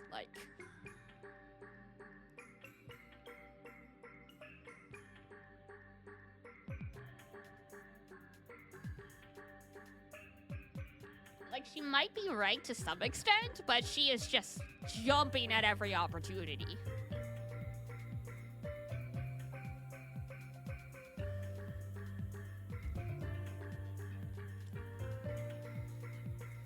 It'd be impossible for anyone else to do it. No.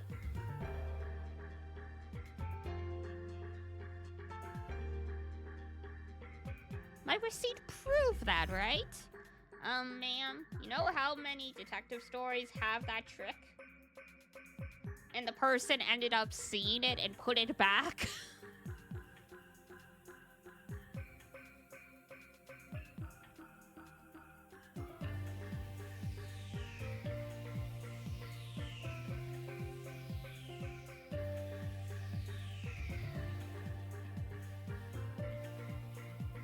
I'm sorry, this is the level of a middle schooler trying to prove that someone's reading their diary by putting a piece of hair in a door.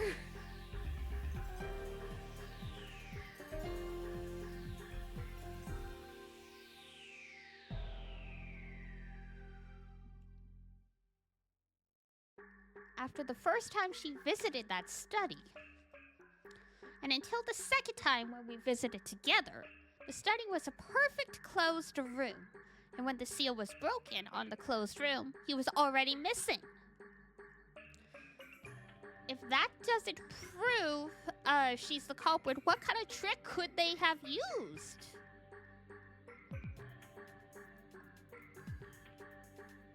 Like I said, Aunt Ava, only 65 points.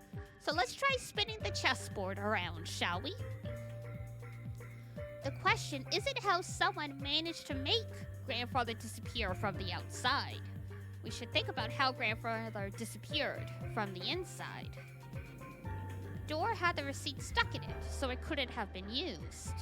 He also couldn't have gone through the window because you can't lock it from the outside, and when Aunt Ava visited the study, she checked to make sure it was locked.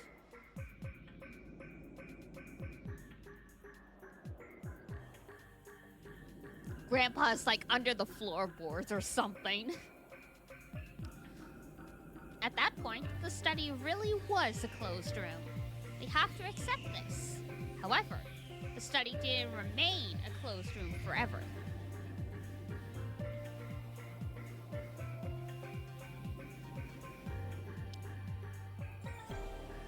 It'd be possible, once the seal created by the receipt was removed, it'd be possible for someone to escape by the door.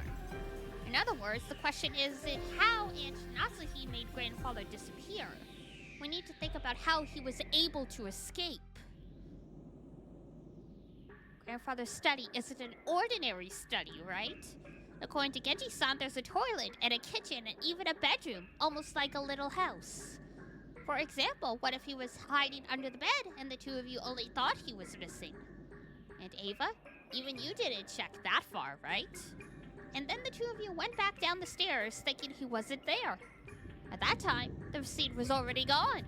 In other words, if grandfather was hiding in his room the whole time, it was a closed room, and escaped after letting the two of you go past him, we can crack this case, this closed room right open.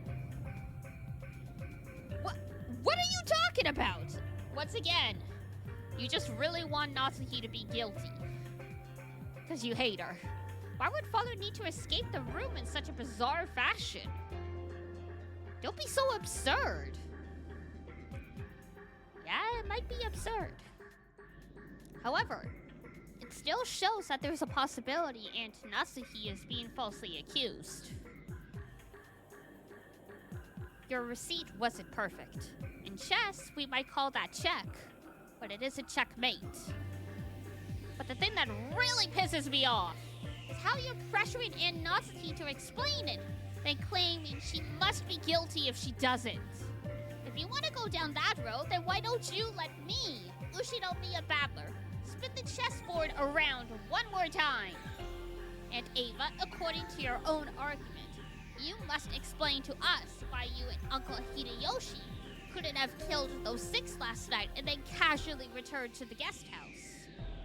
You've been trying to force Aunt Natsuki to explain, so I'm sure you can prove your own innocence, right? Especially now that all of Grandfather's wealth has suddenly plopped down right into your hands. That's right, you're suspicious enough yourself, aren't you? If you say Mom's suspicious because she was the last person to see him. Hope that spinning the chessboard around has been going well? Well, I mean, Aunt Ava is threatening, Natsuki's threatening Ava with a gun. So, I mean, I literally thought Ava was gonna be missing her stomach, but then Battler decided to start being Detective Man. And yes, hello, Amadis. We really do love each other like that. the love-hate, Yuri, the cursed Yuri.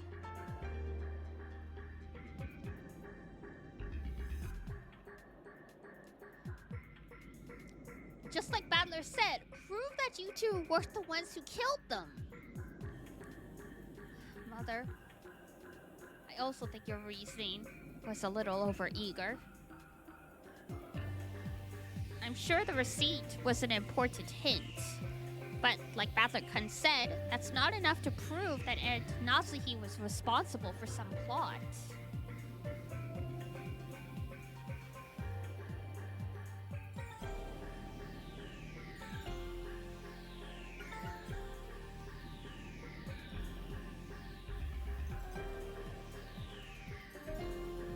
We are all equally suspicious. It's not right for only Aunt Natsuki to be persecuted. Her proud father crawling under his bed? You call nonsense like that an explanation? I mean, the dude has been screaming and crying for Beatrice for the past 2 days. I don't think he's exactly, above anything. In that case, why don't you explain first?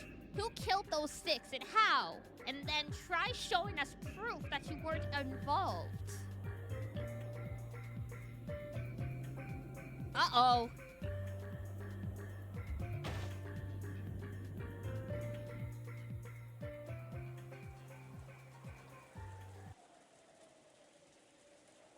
Uh-oh. She's chronically ill. Milady! Milady! Jessica silently started coughing.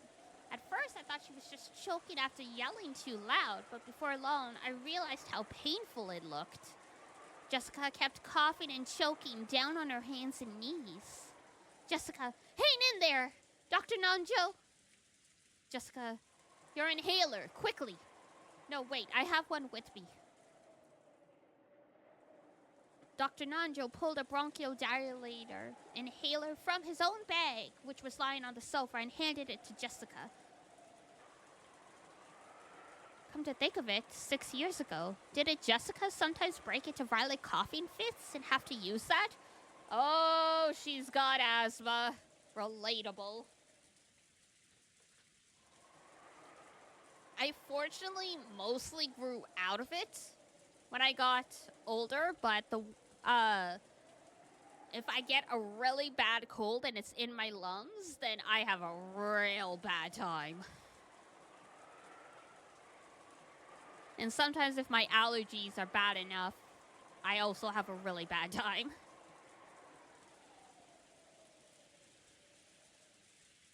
However, 6 years ago, I never saw Jessica look like she was in this much pain. Aniki? Was Jessica's asthma always this bad? It's gotten a lot worse these last few years. It's no problem when she's normal, but when an attack comes suddenly, she can't stop coughing anymore.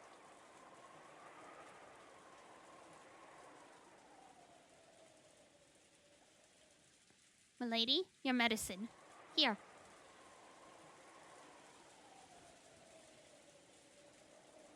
Taking the inhaler from Kanon-kun, Jessica used it with a practiced hand. Looked like her throat would still itch for a while, but she had it under control. Are you okay, Jessica? You scared me. It's no big deal. Don't worry about it. Beads of sweat covered Jessica's whole body, and she couldn't hide her rough breathing, but it looked like her sudden attack had calmed down for now. Yeah, I mean, when you get really emotional, sometimes you're not breathing properly. So that could definitely bring on an attack like this.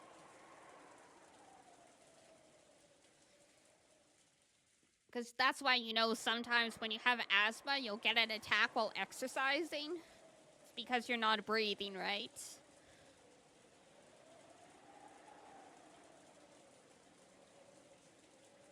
The disturbance had made the dangerous atmosphere up until now seem slightly unfocused. But that's fine. That kind of battle of mutual suspicion is completely unnecessary. When you think about it, finding alibis for each other and looking for the culprit is probably meaningless. After all, we're just powerless, ordinary people. And when the police come tomorrow, they'll definitely employ cutting-edge techniques and investigate the case thoroughly. Because, yeah, I remember when there's, like, wildfire smoke here, I have to stay home because I need to stay close to an air purifier, or literally my asthma comes back. Even leaving the house with an inhaler, like, literally within 20 minutes of getting to work once, I had to use it, and it did nothing. I'm like, yep, time to go. Some buildings have absolutely piss-poor air filtering. Perhaps Battler-kun is right after all. Just as Aunt Nasuhi-san is suspicious, I can't ignore the fact that I'm suspicious too. Arguing about that now will surely be unproductive. Where was this calm and peaceful reasoning when you had a gun pointed at you? Everything will be fine if we just leave it to the police tomorrow. But don't you want to know too, Battler-kun? Who the culprit is?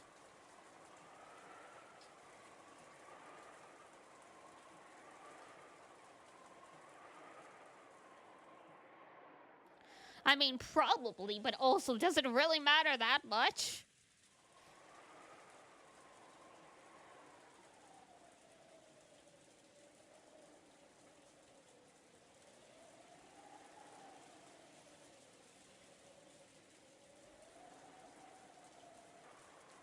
I won't deny that.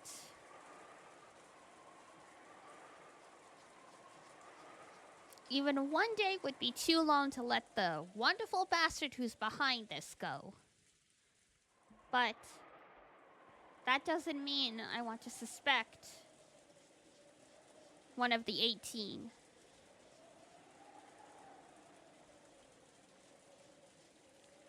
Even though I said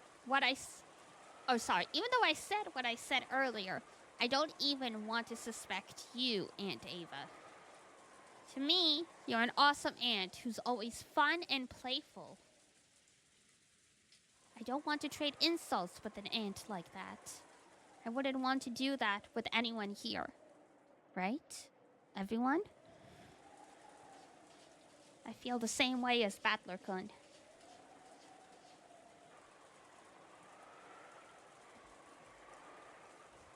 It's pointless to trade insults. It's probably just the stress built up because so many people have been crammed in one place since morning. Probably. It is only natural. It may not be my place to say it, but I think we should all relax as much as possible. Where's Maria in all this? Was she just standing there watching this? Ava? I think we'd better cool our heads, too. The receipt's definitely a big clue for figuring out how Father disappeared. We should tell the police about it when they come. That's right. Right. Just felt a little triumphant when I figured out that part with the receipt. Of course, it isn't fair to only suspect Natsuhime-san, right? We're just as suspicious. But still, Battler-kun, at least the part about the receipt is real, okay?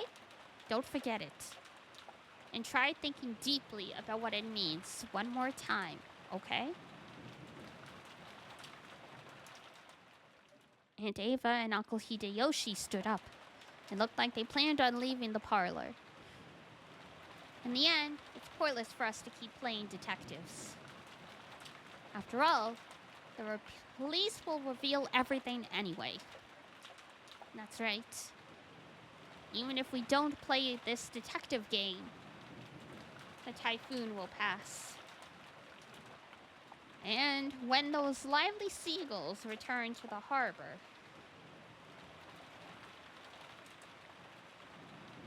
everything will settle itself.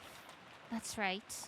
If you think about it, this kind of crime is completely trivial. It will definitely be resolved, even if we do nothing. When the seagulls cry. Hey, title drop! Natsuhime-san, I take it you don't want to see my face anymore? I feel the same. If I remember correctly, yesterday, you had some rooms prepared for us in the mansion, so that we wouldn't need to go back to the guest house, right?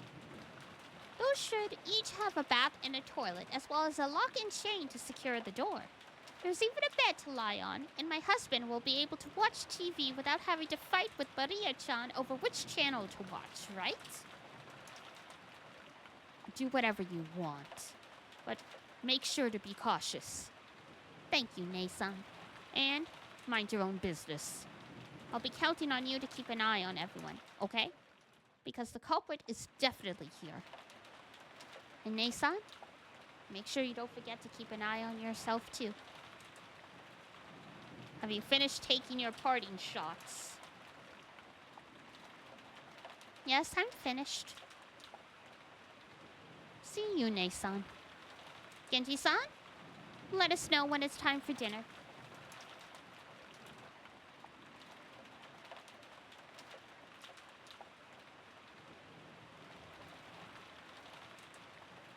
Until then, we'll lock ourselves in the room with the chain. Her just casually holding the gun is a bit, yeah, literally.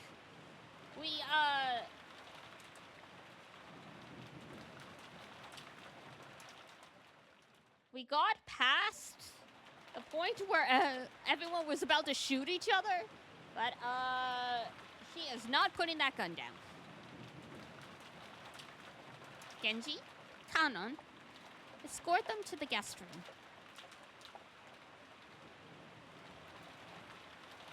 We'll be fine. I hate shady escorts.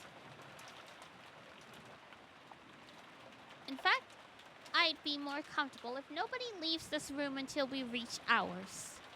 Let's go, George. I'll stay here with everyone. George, the culprit is in this room. Do you plan on staying in a place like that? Leaving this room would be the same as suspecting one of my relatives. I can't believe anyone in our family is capable of something that horrible. George! Darlene, you tell him too! George is already an adult man.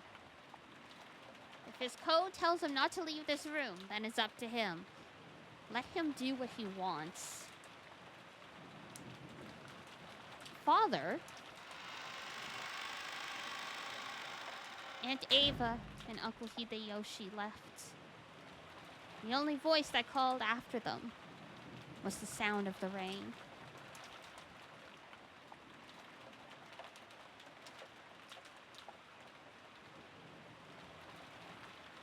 The parlor was buried beneath the savage atmosphere.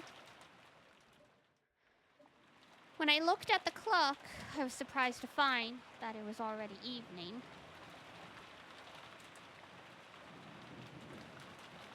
The game's confusing you? It's supposed to be confusing. It's not supposed to be a straightforward mystery that you can solve right away.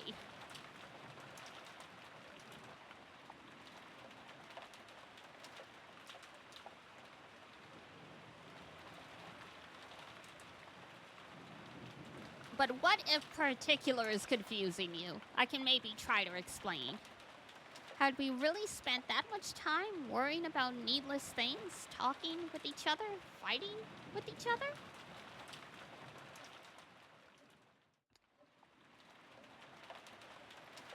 Feeling bored? Feeling fair enough who'd want to play a game like that, very true.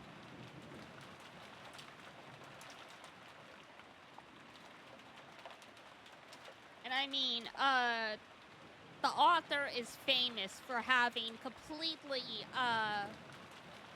off-the-wall mysteries.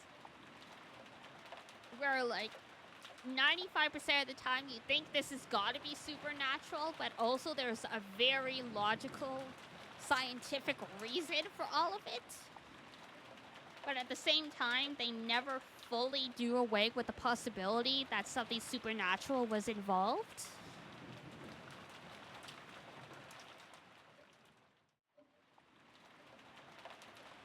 Figure out if I'm overseeing something yourself, but thank you anyway. Okay. I just wasn't sure if, like, you were just confused about the premise of something and you just needed to understand, or if it was something else. So, no worries. Feeling bored, I started scratching at my head when Maria and I made eye contact. I was a little surprised since I thought she was completely immersed in the TV. I believe it now. The letter, the murders, everything. It was all Beatrice. In fact, I almost feel like begging her to come out and take credit for it all. I want it to be the work of a 19th person. Otherwise, the 18 of us will have to keep on suspecting each other. I think believing in a 19th person is better than that.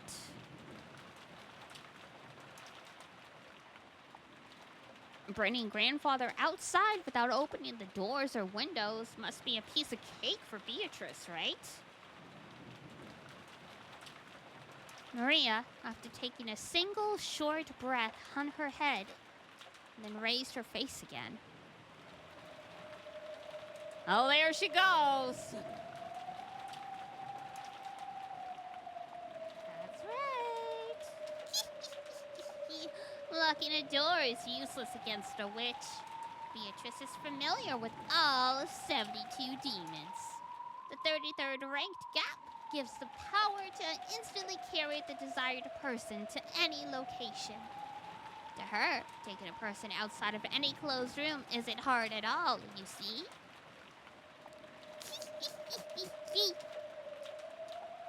Witches sure are incredible.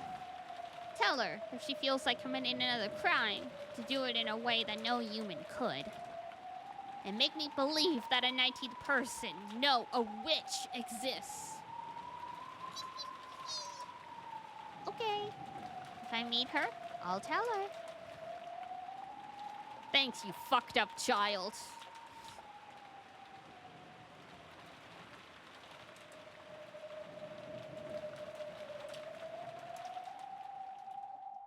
crap. Nothing's made sense to me for a while now.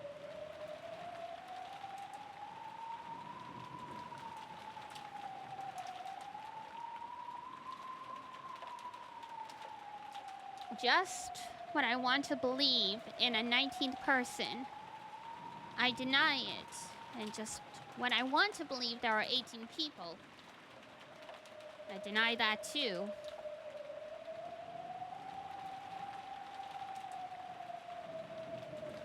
Even though I want there to be more than just the 18 people here, I can't accept the existence of that 19th person. In short, even though there are 18 people, there are less than 19 people. It's 18.25. The number of people in this mansion is 19.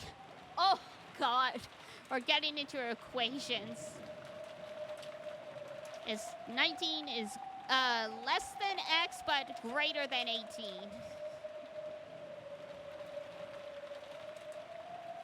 It took me a second there. I'm like, my God, I haven't had to use lesser than and greater than signs in forever. So the number of people can't be represented by an integer. However, it's impossible for there to be anything after the decimal point. I heard equations? Well, technically, because he's like, there has to be 19 people here, because there's no way one of us 18 did it, but also there's no way there's 19 people here. So he's like, the number of people in the mansion is less than 19x greater than 18x.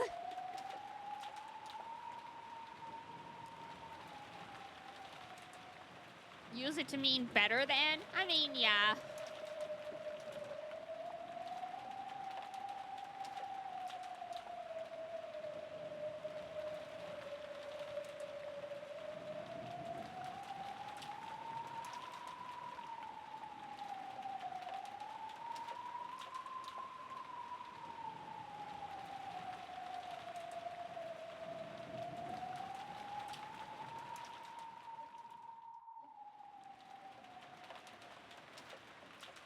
However, it's impossible for there to be anything after the decimal point.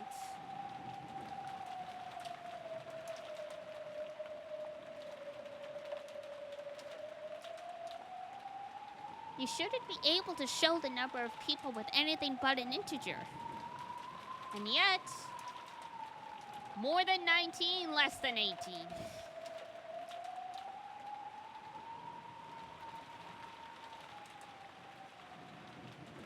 How do you explain the fraction less than 1?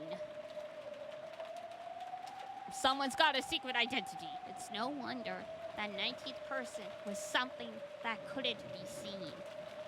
That's why, since you could only write the number of people as an integer, you couldn't see that person. This is getting a little existential.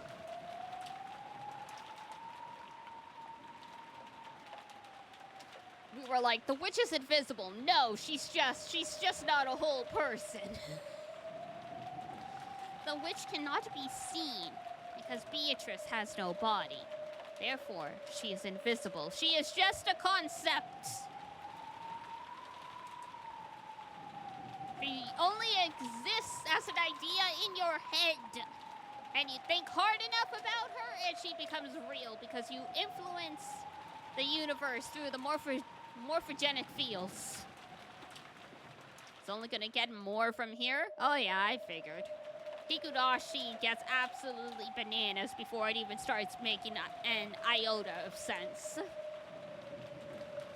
Is there a 19th person or not? Does the witch exist or not? Greater than less than 19, greater than 18. The witch exists somewhere in that X.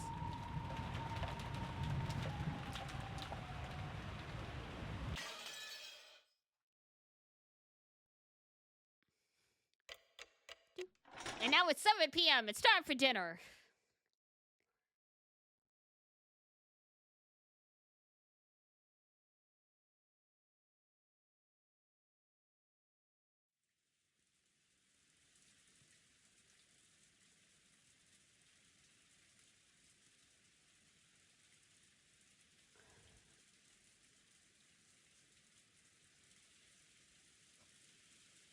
The uncomfortable atmosphere continued even after those two left. It was thick with the idea that simply thinking about the culprit's identity would be the same as deciding whom to suspect. I had begun to feel like the discussion of the case was itself taboo. So no one mentioned the case, at least out loud. However, those thoughts were what filled our minds. All that we could say out loud made our heads feel like they were going to explode. So at least on the outside, the parlor had once again regained its calm mood. Everything was left unsettled. It feels like the rain's gotten a little lighter. Oh, still pouring down. Oh. Even if it did stop, there's no boat on this island. But it'd be nice if the boat came quickly tomorrow. I've had enough of this Western mansion vacation. Mom, when will the boat come tomorrow? Normally, the boat to take them back would arrive at 3 today. They probably sent us a phone call to say that they would come after the typhoon passed, but unfortunately the phones aren't working. But there aren't children over there. They were told to both drop off and collect our guests. So they will most likely arrive first thing tomorrow morning. Probably about 9, I believe.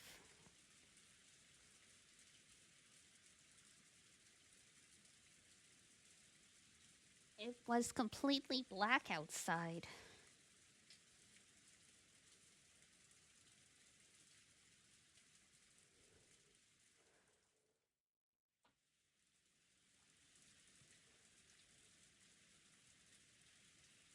When I looked at the clock, I realized it was just past 7. I was starting to get hungry. In the kitchen, Kumasawa was cooking enthusiastically.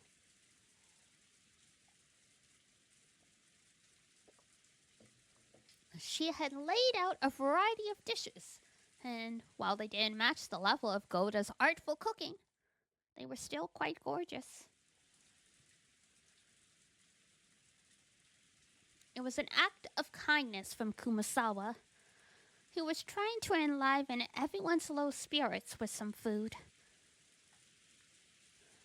Kumasawa wasn't nearly as talented as a professional cook like Goda, but she was far from unskilled.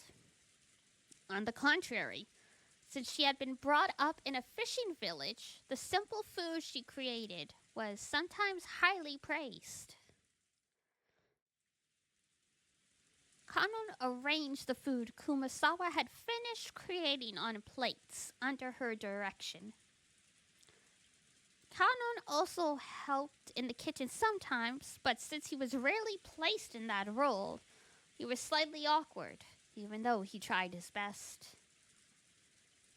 Self-conscious about the fact that he couldn't cleverly arrange the food, Kanon's expression darkened slightly, but Kumasawa smiled as though everything was fine. Oh, it's arranged beautifully. Kanon-kun, aren't you skilled? If it had been Shannon-ne-san, it would look even more beautiful.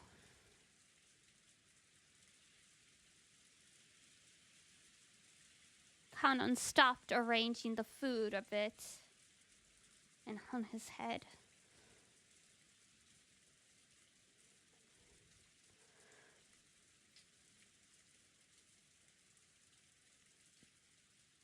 Yeah, it's sad.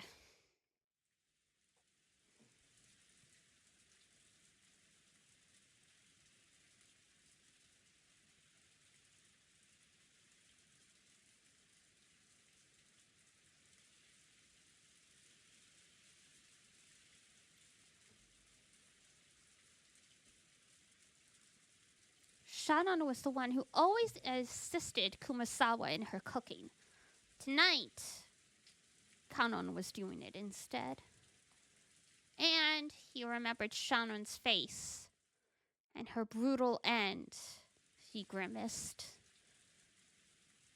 Forget that for now. Genji spoke kindly to Kannon as he advanced upon.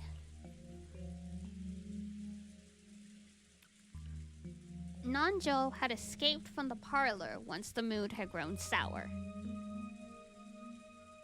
And Genji had become his opponent in a game of chess upon Nanjo's request. Yes, I will forget it for now.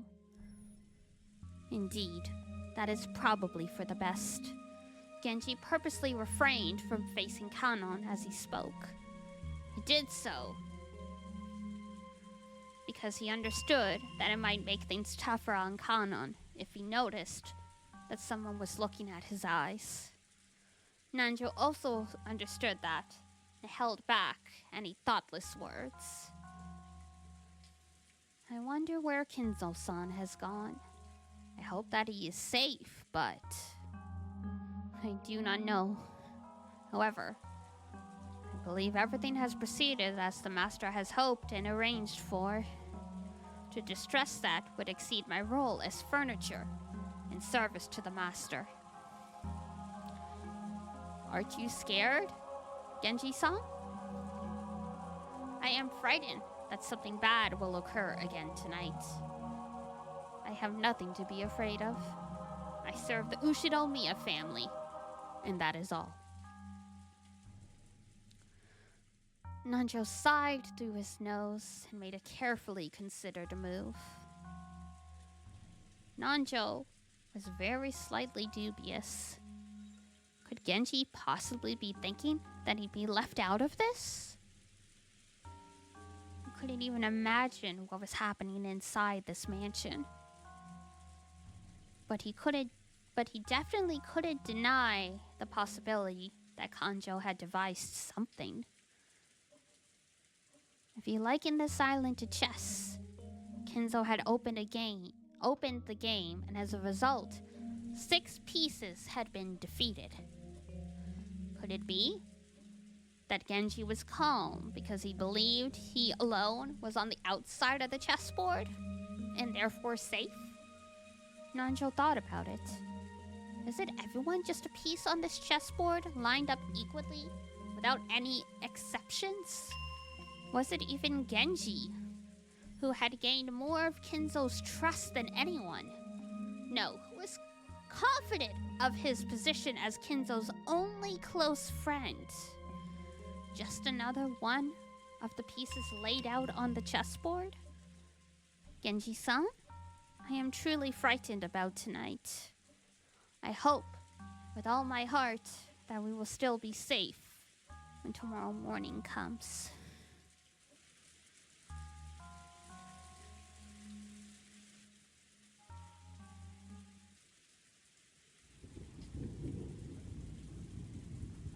Dun dun dun! Think that is probably the best place to stop for tonight. Whoop. Hang on here. I bumped my phone. Alright, let's save. Soon more of these portraits will be gone. I guess he's grayed out because we don't know his status. Makes sense.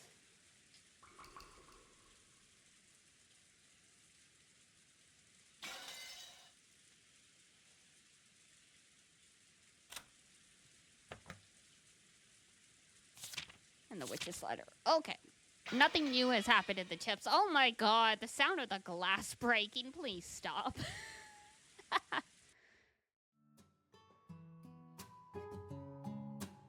The sound of the glass breaking every time I exit the menu. It's like, that's uncalled for.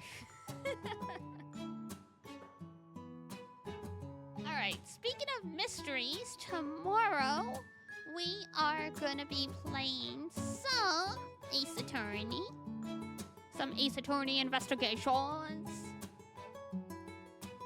We're on the second game. Still on the first case of the second game because for whatever reason, they decided to make it quite long. So I will see you guys tomorrow, somewhere around 7 p.m. Like I explained at the top of the stream, there's a good chance I'll be late because my bestie Duna has gone on vacation, and I am responsible for coming by her place and feeding her cats and making sure they're okay. So I'm going after work tomorrow, so depending on the timing of transport and everything, I might get back slightly before stream starts, but then I wouldn't have eaten dinner, so you know, potato. Gotta pick one or the other. Either be on time and don't eat, or eat and not be on time. But anyway, Barry, is playing Claire Obscura, so let's go check in with her. She seems to be the best option we've got for tonight. So, here is a raid message. And here is Discord if we've got any lurkers. You want to keep up with us when we're not streaming. I will see you guys tomorrow night. But for now, that's gonna be it for me. So, if it's daytime where you are, have a wonderful rest of your day. On. Nighttime, sorry, my cats are doing something, causing trouble somewhere. Oh God, it's daytime. I hope you have a wonderful rest of your day. I gotta go make sure these children are not destroying things. Until next time, take care. Bye-bye. Bye-bye. Mwah.